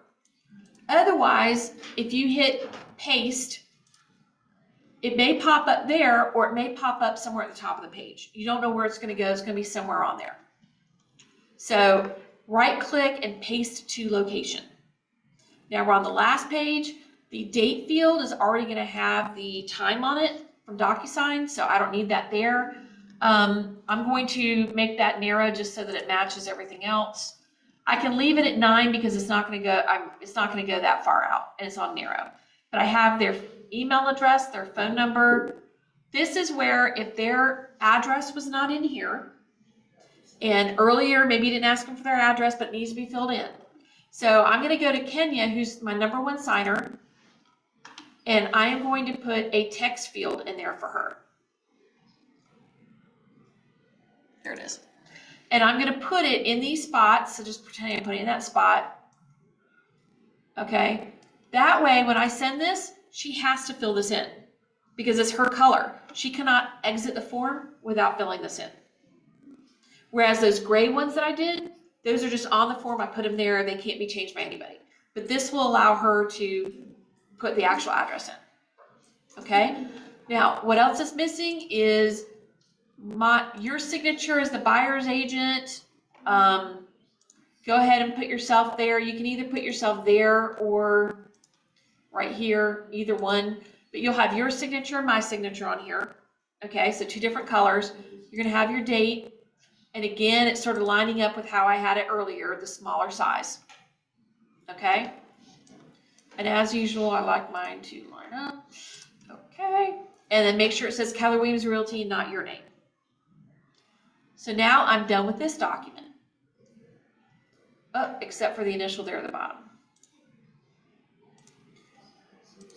Basically, whatever last size you had for an initial is how it's going to pop up next. That's why it popped up about the same size as the previous page. So you got the wire fraud warning. We've got everybody on there. The only things I do is I take out the text box because, again, we already know the date and time. Now, on this one, all of these are text boxes in between. So if you try and highlight all those, it's got all these other ones too.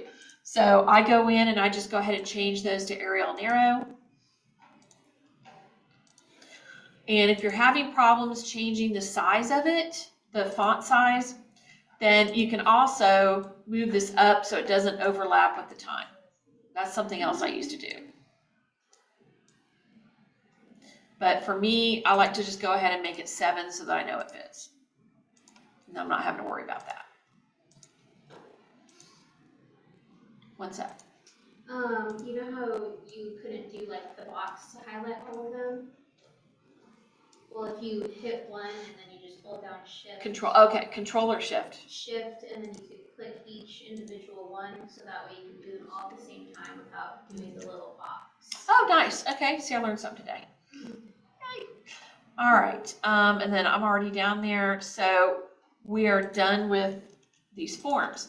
So if I think it's correct, I look back through it again one more time. Does it look correct? If we got everything in there, then you hit send.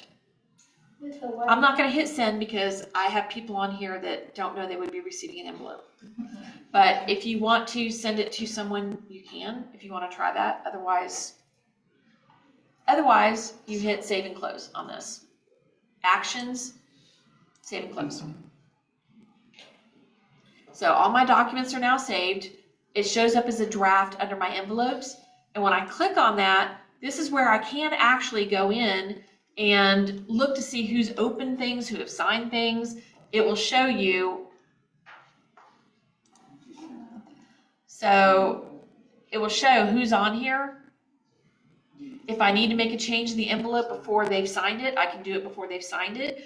If you make a change, adding a document, deleting one, you resend the envelope to the people. Otherwise, they may be trying to open the other one and it won't open. Okay? All right, so that was the envelope. Questions on this so far?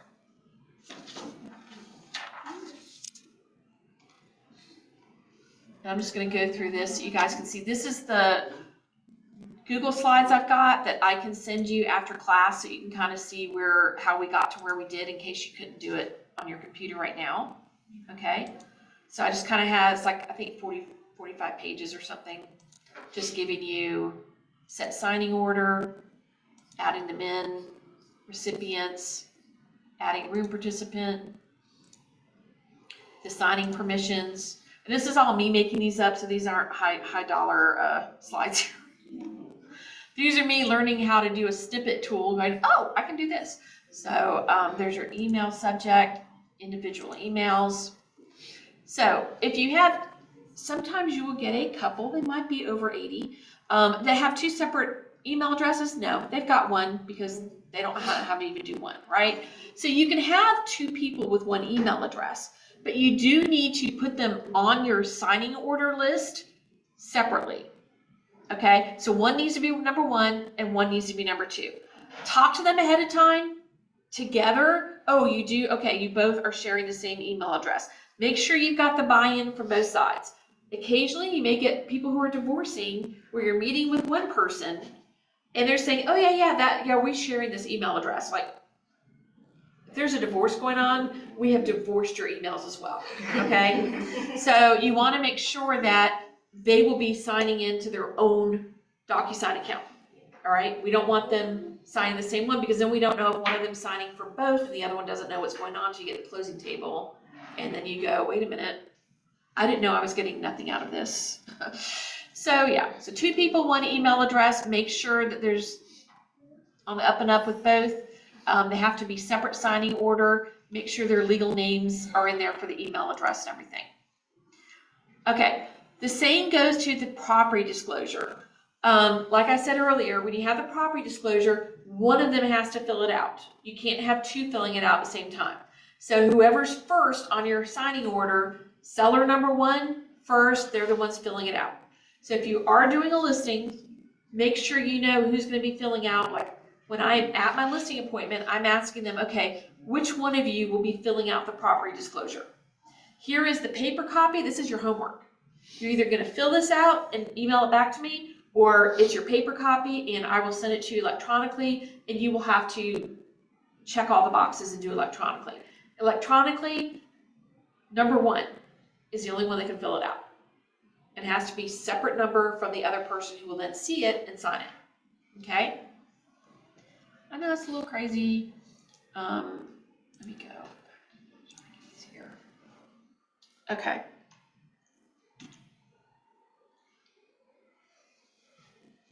Okay, we did that. Required fields, delete boxes, formatting a field, size. And again, if you guys signed in and put your email address on there, I can send these to you, okay? If you did not sign in and did not put your email, I can't send it to you. So that's moving and aligning the fields, copy pasting. All right, so you're waiting on my signature and I email you back, hey, there's a problem. You forgot to put Keller Williams Realty, you forgot to initial whatever it is, okay? Then you have to go back into that envelope and you have to hit on correct, okay? So you will have the envelope, and what's gonna happen is it's not gonna look like that. Let me see if I can,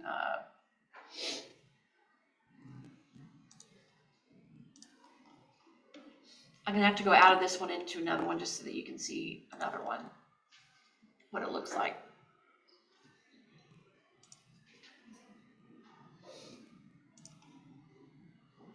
Okay, so you see how I have 3 completed documents, envelopes? So all the documents from these envelopes, when you go into the documents, it will have a green checkbox. Those are the ones you know that were signed electronically through Docusign. Okay, see how I archived that one and it's now red? Red, these are PDFs. That was a PDF that I received. And then down here are my templates at the bottom. So again, my room docs, my offer docs, and my command listing docs. Envelopes, completed this one. What's going on? Well, let me open it up. Okay, Tracy signed it, but the other agent needs to view it. He didn't open the envelope. So what do? You resend it. Now, he emailed me back that he got it, but he never opened the envelope. That's how I know. I needed him to open it because that was a rejection form. And the rejection form is an LLR form. An LLR form has to be done. So in order for you to know that that other agent received the rejection, not a counter, you have to do needs to view so that you know that they opened it. Luckily, he emailed me anyway, but there we go. Now, if you need to correct it, this is where you could go in and correct. So on this one, just pretend it was the other one with the 4 people on there. It says cannot be corrected. Normally what you can do is go on here and go, oh, he did view it there. All right, so he must have just opened it. Yeah. How do I get back out of that?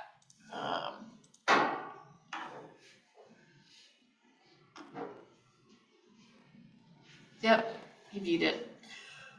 Okay, so my correct button isn't going to work now. One, you were too quick.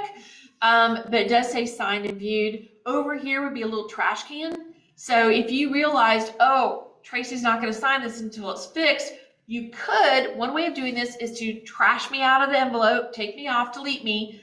It will then finish the envelope, like, okay, everybody's now signed. Pretend Justin's not on there, okay? It will take me out, and then it will go back into your documents folder as a signed document and ready to go. So then what I do is I take that document, I put it back in an envelope and so that I can correct it. Oh, geez. I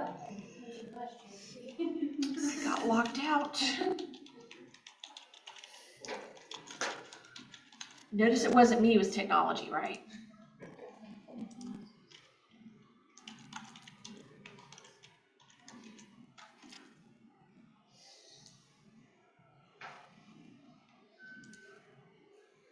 Now, for those of you at Keller Williams, when you go to log in, you're going to see switch to rooms. You have to switch to your rooms view to get into your file.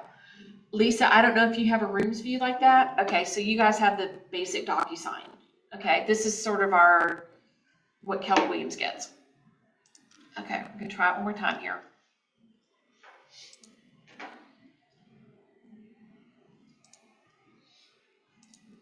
Putting it back in an envelope.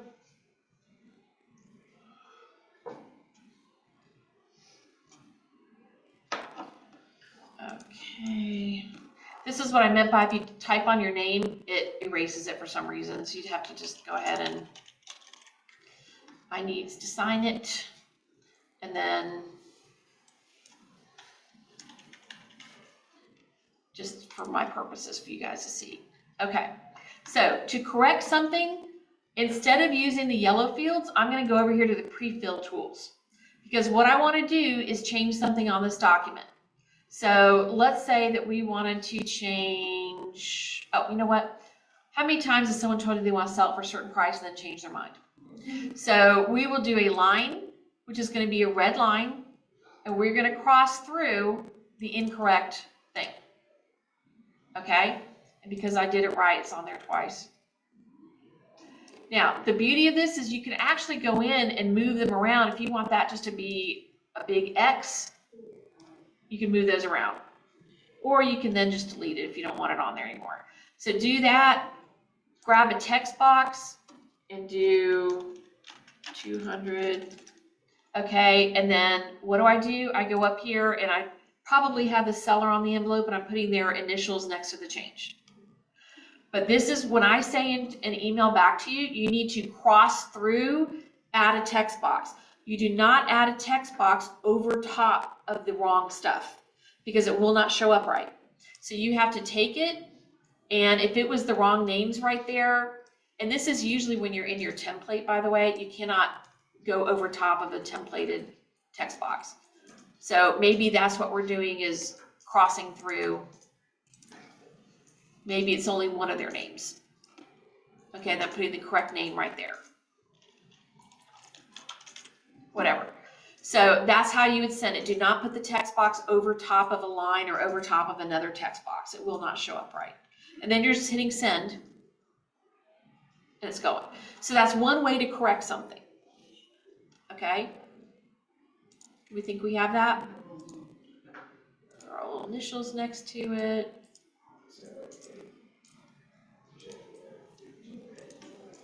Tracy, when you have written documents like that and you're scanning them in, how do you do that in terms of scanning it into documents? You scan to your computer, and then you add it to the room as a document. I'll show you. I'm going to discard this.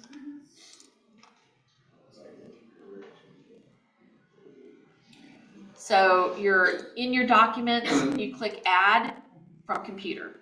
So add it as a PDF from the computer. Okay? Now, so that was one way to correct it, is to take me off of the envelope altogether, and then go back into the envelope will release back your documents into the room. Click those documents into a new envelope. That's one way to do it. The other way to do it is there is a way to hit correct on here. Yeah, it doesn't like that draft folder for whatever reason. Once it's completed, you're not going to see the correct up here, but there's a way that you can, if you haven't sent it to anybody yet, you can go right away, go back into it, hit correct, and it will let you go into the document. So those are the two different ways for you to be able to correct something. Okay? All right. Go back to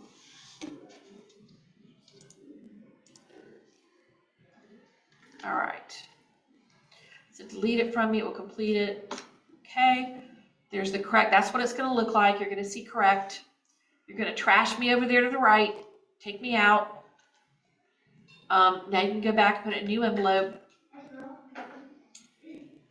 And then hit correct on the bottom right, so it will take you into the documents to correct them. So just hit next at the bottom, okay? And then I suggest that you resend it to your client so that they're opening the correct link. Okay. All right. Moving right along. We're almost already done.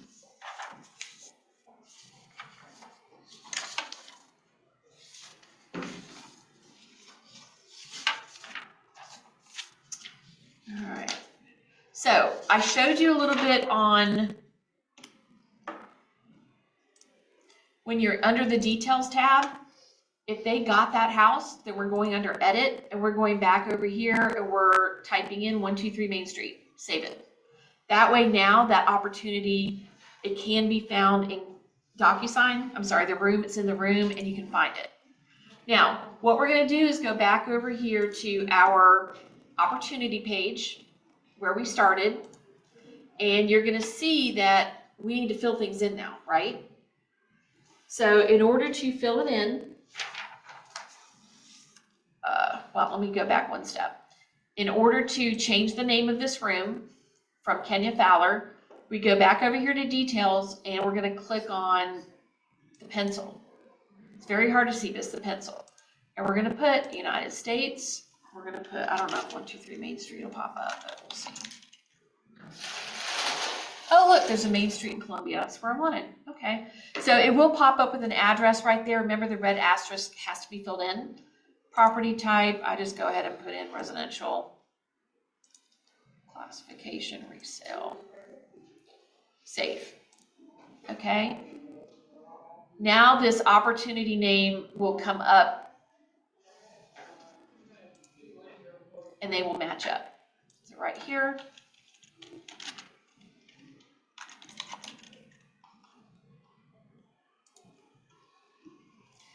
Okay, so on the details page, we have the name now changed to match the address, and we have the property assigned there so that it will come up in other areas, okay? Those are the two that you really need to fill out. Over here, you can also go in here and put like what date you think it's going to close date. You don't have to put the rest of that information in, but you do have to change the name and add the address over here. So we go to our documents. Now, what documents do we want in here? We do want the required ones, right? So agency disclosure, we want that in there. So to find it, we're going to go to Docusign, and we're actually going to go to our Command Docs folder. This is the beauty of this. Hold on. This is the beauty of this. When you have Docusign and it shows all three of these, because I kept moving my newest document to the offer folder, that's where, so we have an offer. Back comes a counteroffer. Counteroffer, move the offer now. Back comes a ratified contract. Move it over there, move the counteroffer down. So that I only have one contract left in the Command Docs or offer folder, depending on where you're getting. So the offer folder, I'm clicking on that. I go over here, and because that's the only document that was in there that could go to this spot, I click on it. Okay. I didn't pay attention to working folder up there. I just clicked down, decided. If you go to room docs, this is why being organized the way I taught you. If you do room docs, you would go in through all of the documents that are in there. Gotcha. And it would take you a long time once you have all the certifications of every single document. Yeah. So definitely go down to the folder that you've got filled out. But if you do it when you first get it signed and those are only two, then it'll work for another. Yeah, but if you have it in the room docs, all of your templates are going to show up as well. That's what I'm saying is you really need to, as soon as you've got them set, move them to the folder that you want to actually pull from. Okay?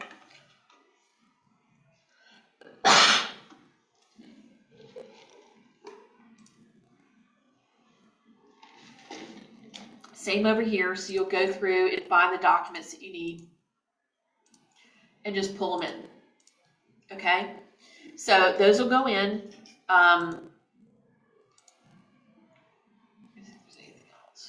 Okay, I didn't have many other forms there. All right, so once we have done that, we changed the room name, we've got our documents in, and we have submitted to Market Center. You have to push that button. Right now, if I were to go and look at this folder, it would say open. I don't review folders that are open because that says to me that you are not completed it yet. You have to hit submit to Market Center, and that way it's gonna pop up to submitted. Then on compliance side, anything that says submitted, we go in and review. It will then pop back and it will either be returned and there's a tag on it, or it will be accepted, approved. So if you need to go back and see what your status, see how it says open, that's where your status will be. Every time you submit a document into here, it will then pop to changed. So once you submit it once, after that will say changed. You have to go in and hit submit to Market Center again, or we won't know that it's ready for us to review. So this has to say submitted for us to know to review it. Okay, I have never gotten this far, so do you wait until everything's done, or do you do individually, like I've got the. Okay, so your consultation folder with your agency disclosure and your buyer agency. Yeah. Or if it's your listing folder and you have your agency disclosure, exclusive right to sell. Once those have been signed by the seller, how long do you have to submit them? 48 hours. You should then be submitting it, even if the other documents are missing. I don't care. Those have to be in within 48 hours because they are a signed contract with Keller Williams Realty. So submit those. What's going to happen is we will go through here. There's going to be a little box over here that we click that says missing. We'll just hit missing and put return. Then once you have the other documents in, like maybe you didn't have your tax record or MLS sheet in there yet because you got the seller as your client, but you haven't put it in MLS yet. You still have to submit it. We'll just put a little tag to remind you later on, hey, don't forget to put your MLS sheet in here once you put it in MLS, okay? It is not a crime to hit submitted before all the documents are in. That's the biggest mistake people make is, well, I want to wait till I had everything perfect. Don't wait for perfect. LLR, when they come in and audit, they're not waiting for perfect. They're waiting for, do you even have a file on this listing that's in the MLS? And if I can't find anything, then no, we don't. That's a bad thing. So, submit to Market Center. It's going to either say approved, reject, returned. It doesn't say reject, it says returned. Then you'll know you need to go in and do something. Now, right here next to requirement, I think, will be a little question mark or something that you can ghost over. This is what I call ghosting over. And it will give you the tag for that document. So if that says returned, it will then give you what the tag is. Or you just click on the document and it will pop up and tell you what's missing. But we put a tag in there. If you don't know something, click on add comment, okay? That lets you add a comment for the consultation folder and, let's see, at Tracy, okay, I can't do it to myself up here, at Adriana. I type a message in, hit add reply, and what's gonna pop up over here is there will be a little envelope that will have a red one on it so that I know, hey, a message came through that I need to read, okay? But over here somewhere, it will have what is required, okay? So same with those two folders. Now, let's say, unfortunately, that your buyer does inspections and they don't like this house, they don't want to keep it anymore, they want to be released. So you're going back into Docusign, you're doing your release, you're adding it down here, release, okay? It will be reviewed. Remember, I sign releases. Then what's going to happen is you're going to have all these documents that were from the first house, and now we've got a new house. So what do you do in order to get to your new documents? Okay, you're going to have, let me go into a different room. Can't do it on one that's clear, so just find one.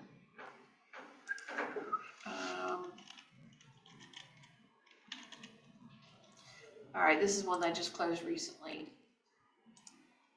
You have to keep remember when you go over here to click on opportunities, and it's going to take me to, okay, so these were all approved. That's what it looks like. If I go in right now and click on this and update, replace a document, this will change from approved to changed. Then I submit it to the Market Center, and then it will say submitted. when I go in here and it's the wrong property, you do not delete and type over all the properties. You go up here, you have to be in the under contract folder, and click on under contract and add version. What that's going to do is all the ones that you see in that folder will then be archived into the background. And when you do that, you'll have a new clean slate. What doesn't change is your consultation folder with your buyer agency and your agency disclosure. That will always stay the same no matter which house they buy, right?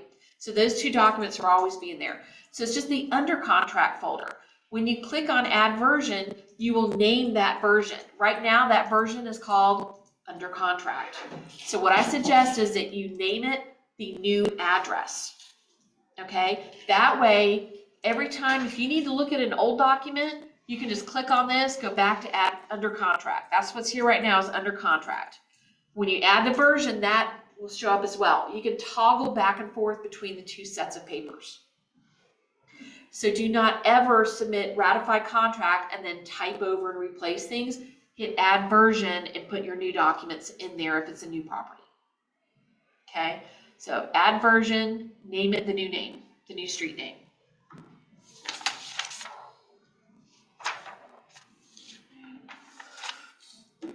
How are we feeling about that?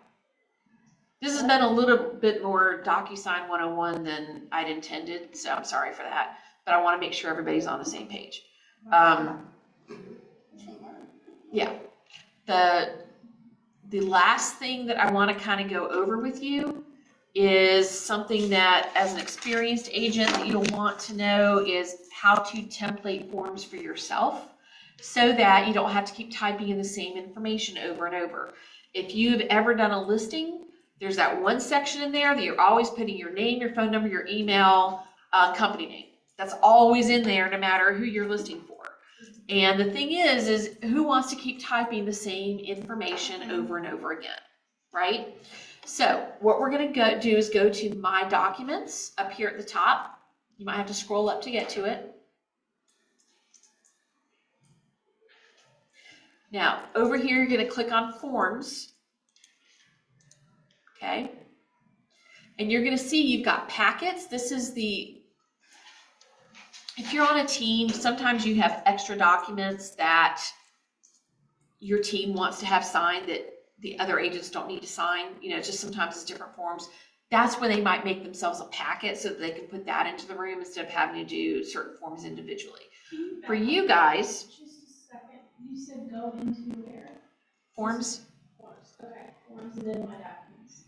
Oh, then it's My Documents at the top, then make sure you're under Forms, Okay.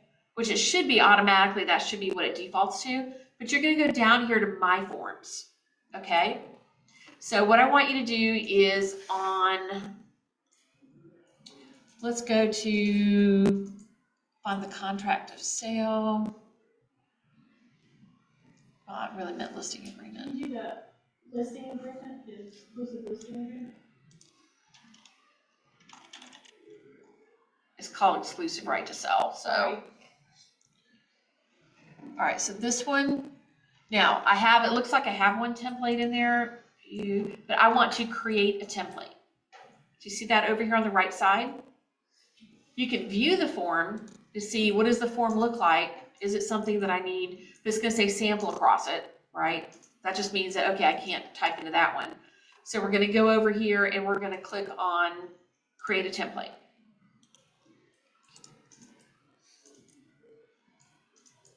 And this is a little advanced, so if you don't get it right the first time, that's fine. Can we do this to any of ours that are showing under my forms that are Yeah. doing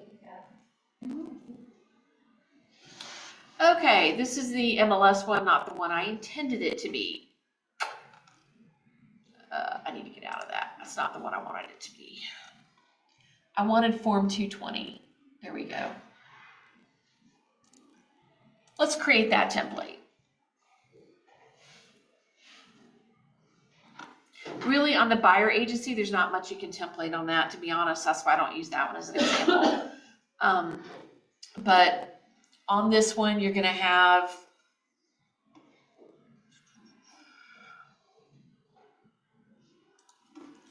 Keller Williams Realty.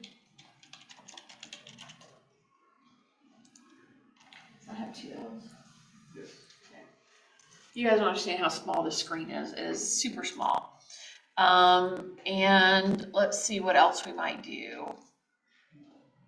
How about the administration fee? Okay, so let's say that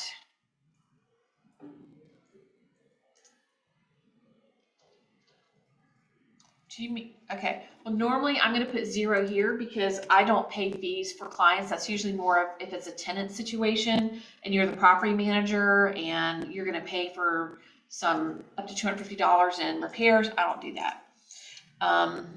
Do you put NA or 0?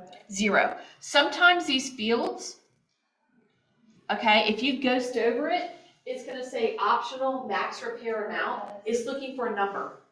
Okay, so if you put NA, it might not take it. So if it is a number field and you ghost over it, so here for the price, listing amount in words, listing side commission amount, number, not percentage. So it's wanting you to put certain types of numbers or letters. Normally I put 90 here, so that's standard for me. So if I'm doing my own template, I'm putting certain things in here that I usually do. Because again, this is for my convenience. And then I'm going to always put on here that's going to be in CMLS.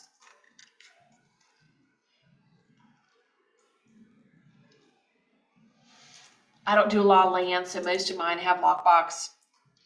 Do you do 90 days with this? On page 1, yeah. Now, if you have something that you normally put in here, like if you always use a transaction coordinator, you may put in here seller responsible for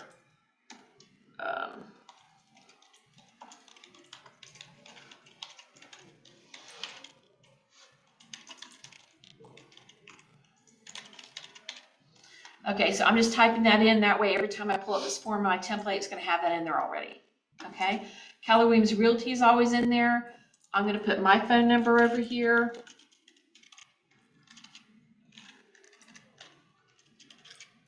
And normally, I'm going to add in a text box, but I can't do that until I put in an envelope. So this is as much as I can do with this form. So I'm going to hit save and close.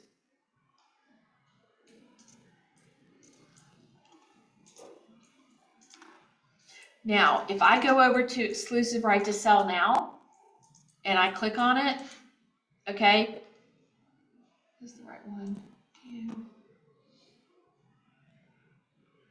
Let's see if it did it. Didn't do it on here. Okay. So the only place that we can go to look at it, if we go back to,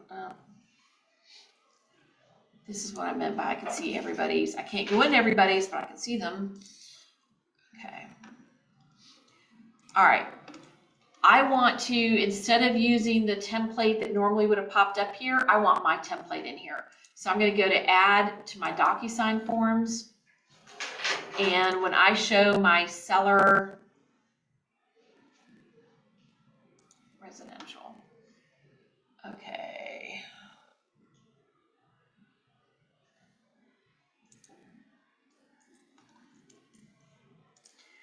All right, normally what's supposed to happen, there it is. Okay, so click on the box and it's going to show you, okay, here's my template. You can call it whatever you want. It doesn't have to pop up like that, but I didn't change the name of it.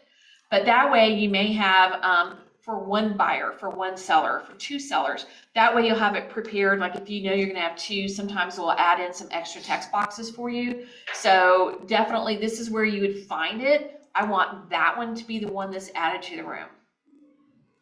Then that one, see it's in here. So the other one, if it's in here, I can delete it out of the room and just use this one. So when I click on it to go in and fill in the rest of the information, the stuff I just put in will be on here. See, Keller Williams Realty is on there. 90 days is on there. My 0 is on there. And then what I just put is on there, my phone number. Okay, so that is a template when you make your own template. Okay, so it will give you that option when you're adding a document to the room as to which document. Now, if you do a listing like Zach did instead of a buyer, it's going to pre-populate with the normal one. You would have to go in and grab the templated version if you want that particular one for your room. Okay. You lost me as far as where you put it or where it was found. Because I was still under my forms and I don't see it under those, but. Okay, my documents, you're under I'm under forms. my documents and then my forms, I don't see it. I just typed in right to sell because that's what most of the listing agreements have. Here's form 220. I click on this to create a template. I had already created it. Okay. And saved it, but I can't find it. Okay, well then that's where you're gonna go back to your room. Okay. Me is for dashboard, okay. Dashboard. So when you're in your room, you go to documents and you go to add. And you say you wanna add it from your Docusign forms. Okay. Rooms.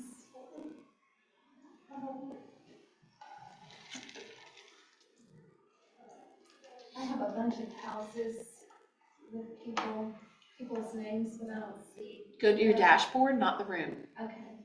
The dashboard will always have the newest ones that you were just in popping up. And then what? Okay, so you pick add, the top right corner, in documents in your room. I'll show you. Here, this Mine is doesn't. this is your documents in your room, right? So you're in your room, you go over here to add at the top right. I thought you said that the dashboard. Tracy. Yeah, and click on the room that you need. Click on the room that you're messing around Oh, in. David, okay. And then. Go to the documents tab in there. Instead of details, you got documents. Gotcha. Top right, add plus. Add. Top right. Okay, got it. Click on Docusign room. Docusign forms, I mean. Okay. Now you can do this from, that's a SCAR form. So if I go down to the SCAR library, I can just click on that. All the SCAR forms will pop up. So I know it's form 220, so I can just type that in and see it here. It was 220, but when I put in 220, it doesn't show any of them. Are you in the SCR library at the bottom left?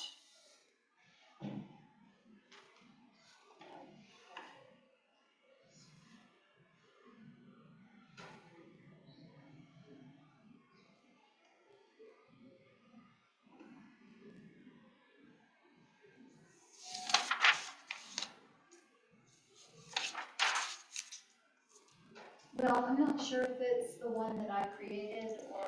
Okay, watch on the screen for a second. So once you have the 220 and you've got the document right there, you're gonna click this box. I've already got it in the room, so it's not letting me click it again. But when I click on it, right here will show up if there's templates, and you will be able to choose which template. So you have to click that box on the left next to the 220. Click on this box right here. Then over here to the right, it will pop up a little box where you can choose a template. You have to see it on yours. It'll be a box that pops up right here. Once you click this box, Mine's not. you did save the template, I thought I put save.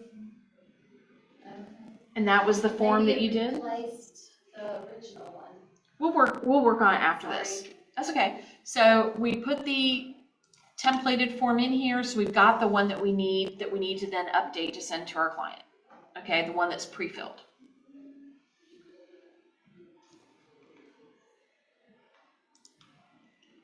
Okay. So real quick,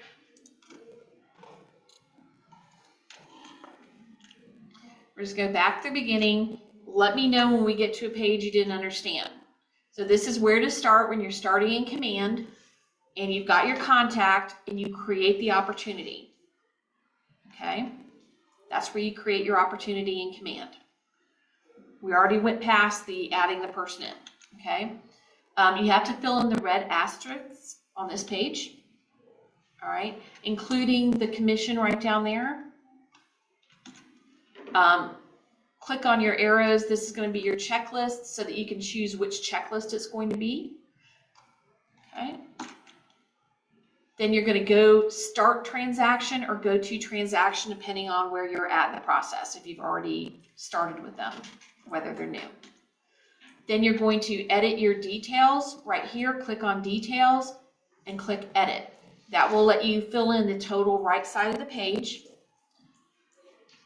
Then you're going to go in and add documents to that room. It will come up with your templated, the basic ones, and then you can either add more documents if you have your templated one that we just did that you want to put in there, or just go with the blue ones that are there. You can either go with the packets by pressing show more, or the library. Then to add documents, this is where if you have a template, you check that box, Robin, on the left side of that form, and this will pop up, and that's the template that I want to use. I'll show you. Yeah. I'll show you. So then organizing your folder, add in newest so that your newest documents are popping up first, okay? Rename your documents. I can't stress that enough. If all of your documents say contract of sale signed, contract of sale signed, contract, you're not going to know which one you're supposed to be using. So once you've sent one out and it says contract, when it comes back, you are renaming it counteroffer. You're renaming it executed. You're renaming it ratified so that you know which one you have, and you're putting it into the folder that is most recent that you're going to be grabbing from. So just keep exchanging them out. You put one in, exchange it with the newest one. Exchange them out. Okay, so there's adding and renaming your folders. Add it with that action button that's going to be on the upper right. You're going to name your folder, and you can rename it as well. Email the documents to your Docusign. You'll wait about a minute before the refresh until the dot shows up on your inbox so that you know that you've got things, and this is your email address. Oops. There's your email address. Again, once you start emailing things to yourself from your email account, as soon as you go in there, you hit forward and start typing Tracy, it's going to pop up as one of your options. So it'll be super easy once you get that started. And I recommend that you add it in on your phone as well. So if you have your Gmail on your phone, go ahead and do it, because I know with mine, until I actually typed it in there the first time, it wouldn't choose it as an option. And if you're on the fly and you need something forwarded and put in there, then that's the easiest way to do it. So then we've got splitting the document. You can either do it in the room or in your inbox if that's where you receive the documents at. And again, if you email them to yourself, go ahead and rename them in your inbox before you slide them over to be mixed in with all the others and then not know which one it was, okay? And then you can add it, move it over to your room. So there's our split. You can split it, move it, edit it, whatever you need to do under that screen. This is where if you have your envelope, this is where you're going to be able to add other documents or delete documents if you did the wrong ones, and add in the recipients for your envelope. Set your signing order. Add more recipients if you need to at the bottom. Set signing order, little box up here at the top. That way you can put the numbers in, you know who's going where. Do add recipient and click on the little thing right there, which I think is the next one. Yeah. So this will pop up, search contact, go into your room contacts, and everyone that you put on your detail page is going to show up here as an option for you to add into the envelope. Okay. Then we've got how to assign the permissions. You've got need to sign, in person, receives a copy, needs to view. Those are about usually the only ones that I end up using. And then there's the explanation of the different ones. Change your subject line in the envelope email so that you know what documents are in there. Right here are some suggested ones. Okay. So if you're sending it to the attorney, then you're going to want the contract if there's any addendums, stuff like that. So you'll have a separate envelope for them with just a few documents in it. Same with the lender. So take this out, you know, do custom if you want to send a different message to each person in the envelope. Take out that, and then put in the specific message that you want to send in each email. 2 people, 1 email address, make sure that they're legit, and that can be done. Separate them out with different numbers as receiving them. Property disclosures, only 1 person can do it. It has to be seller number 1. And then seller number 2 signs, they have to be number 2. They can't also be number 1. Okay, then we've got required fields and deleted fields. This is when you're in your envelope, you're in your document, and the initials are coming up with no color. Like on page 2 of the buyer agency, you had to color in all those by clicking on them and clicking on required. So this is clear versus you colored it in so that you know that it's required field and that they will know which one to initial. Formatting a field, this is when we talked about actually going in and resizing things so that they fit on the lines. So we use Arial narrow, and for some of these we'll do number 7, especially if it's in the contract, it's in a paragraph, use Arial narrow 7 so that it can all fit, so it won't overlap someone else. Okay. And then I showed you how to realign and move those boxes, and there's before and after. Copy and pasting. Don't forget that you can right click and paste to locations so that you can make sure that it's going right where you wanted it. Okay. You're waiting on my signature and there's a mistake, so you're going to go back and you can either take me out of the envelope, delete me off, and then put it back into a new envelope, or try the correction. It just depends on what fields you were trying to correct, if it will let you do it that way or not. Okay. So that's how you delete someone out of the envelope. You've got them listed, just delete them out. That's going to release all the documents back into your room documents. And then you can put them into a new envelope. Okay, so you use correction, bottom right of the screen, keep moving it forward. Renaming the opportunity in the room. Remember, it's a command opportunity and a Docusign room. So in the opportunity, you're renaming it with the little pencil thing on each of those 2 spots, and then Docusign room, you're doing it under the edit the details. So that's where you've got those 2. Command on the left, Docusign on the right. Change the room name, hit save, don't forget to save. Add version, that's when you have one set of contract that now no longer applies. They didn't get that house, they want to get a new house. Add version so that you can put your new set of documents in. Don't ever delete your old contract docs. And then we talked about how to create your own template and packets, and where you need to go. My documents, forms, go down to my forms and pick which form you want to create a template for. Okay, so I know it was a lot for some of you because you're newer and haven't done this yet, okay? But was there anything that any of you thought, I need some ahas here. Was there anything that you thought was really gonna help? Yes. Changing the font size. Yes. That is huge. It was huge to me, especially if you're very detail oriented. I can't stand it when it's overlapping other fields. It's that format button, and because it's not already open, you miss what that is. You can also bold something. So like if you're changing the price or something, you can bold the new one so that they can really see, this is the new price. So you can use the bold function on there as well. Percentage, I didn't know that either. Yep. What else? Anybody else learn anything good? I like the templates. Yeah. Yeah, it's really nice to, like you said, there's some information that's always gonna be on it. So you might as well just auto-populate it so you don't have to, one less thing you have to do. Exactly. One less thing. And I wish my virtual assistant would do that too.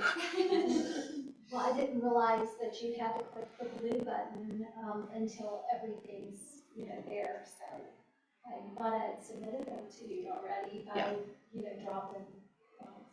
Yeah. Nope, it just says open until it says something else. Misty, did you get anything today? I know you've been here a couple times. I forget to send that email, and man, it just saves so much time when I remember to do that. And just, because it uploads everything, and you were talking, and I was like, oh shoot, did I just do something? Because I just remembered, you know, I was driving down the road and somebody called me to do something. If you send that email, as soon as you get that offer and everything goes in there, and it's really easy for you not to forget. It's huge. Yeah. It also doesn't have to take up all that space on your computer too, with all those different contract saves through the Yeah. whole process. Mhm. It's just I all- save everything anyway, but. Yeah. Well, just remember that I can like get into your Docusign room, but a lot of times I don't see everything in it. So it's not like I can go in there and check on you. So that really is your storage space. So you really need to make sure you remember to put things in command. And repair addendums are addendums to the contract. They have to go in as well. A lot of agents think it's just optional, but it is an addendum to the contract. So any contract documents have to go into command. I forget to put the rejections in command. Yep. I do them, but I forget to put them in command. Yeah, and when you're in your opportunity, you're gonna see, like, if you ever have a buyer agency release, there's a spot for that. If it's a contract that's being released, there's a spot for that, okay? And any miscellaneous addendums. Now, one thing I don't have in there you might wanna know, if you have other addendums or things you wanna put in, you can go right here to these 3 dots right here. And if you click on it, it lets you add a document. So you can do that, and then it will say what type of document is it, name it. Is it an agreement? Is it an addendum, amendment, contract? What is it? Okay. And then that lets you save it and put a new spot in here for you to add a document. And what does that do to the folder? When you add a document in, it changes this to changed. You have to then remember to submit it again for us to see the new document, for us to know that it's ready. Okay. Well, since I'm new, everything you said was good. It's to like a me. fire hose, right? But I love the fact that you said to put all the documents in certain folders, so then it's easier to know instead of just looking through all the paperwork. So Yeah, like, and I just had a situation where it saved my tush, because when I do a contract, I do either side, either buyer or seller. I go in there and I pull the tax records, I pull the MLS sheet. MLS sheet, I pull, and I put the one with the agent comments on there and everything. I make them sign the tax sheet, the MLS sheet, the comps that I pulled, everything. I make them initial everything, and I put everything in there. And we just found out on one that we just did that the disclosure says that it's septic, the county says it's septic, but the reality is it's public. And everybody has it wrong, but they're paying public water and sewer. And so we went out and searched, and there is no septic on the property. So we had to go back and make the addendum, and these people wanted septic. And so luckily. Usually it's the opposite. Yeah, usually it's the opposite. And the same thing with flood insurance. You have them sign. I have them on that, what is it, the RPG or whatever it says. It'll say what the, if it's in a flood zone or not. And I RPR. make them sign, what is it? RPR. RPR. I was with the RPM.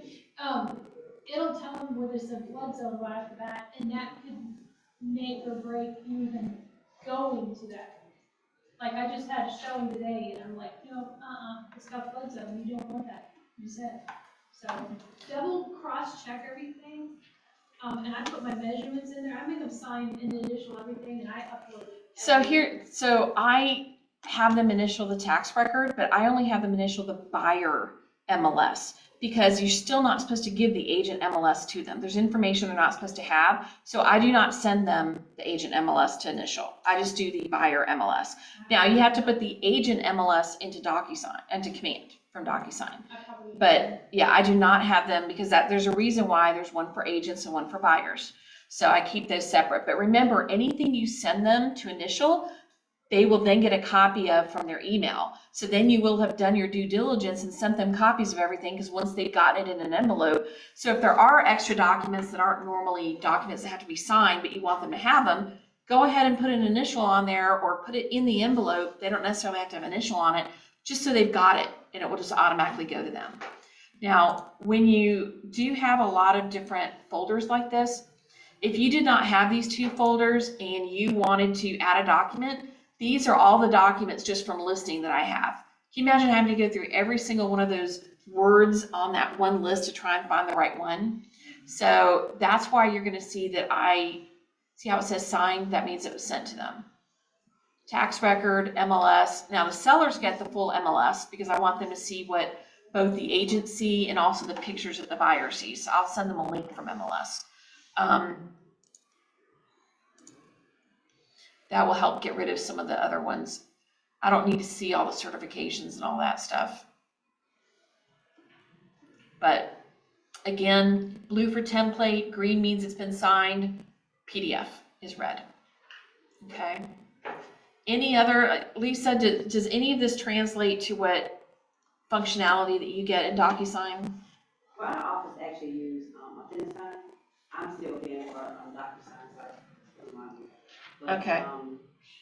You know, because we don't even have the templates and all that set up. So. Okay. So then you just need to write up a template and put it in there for to be able to use. Handwrite it. Okay. Any other questions or any other ahas? Navi, did you get anything today? She snuck in. She's very silent and sneaky.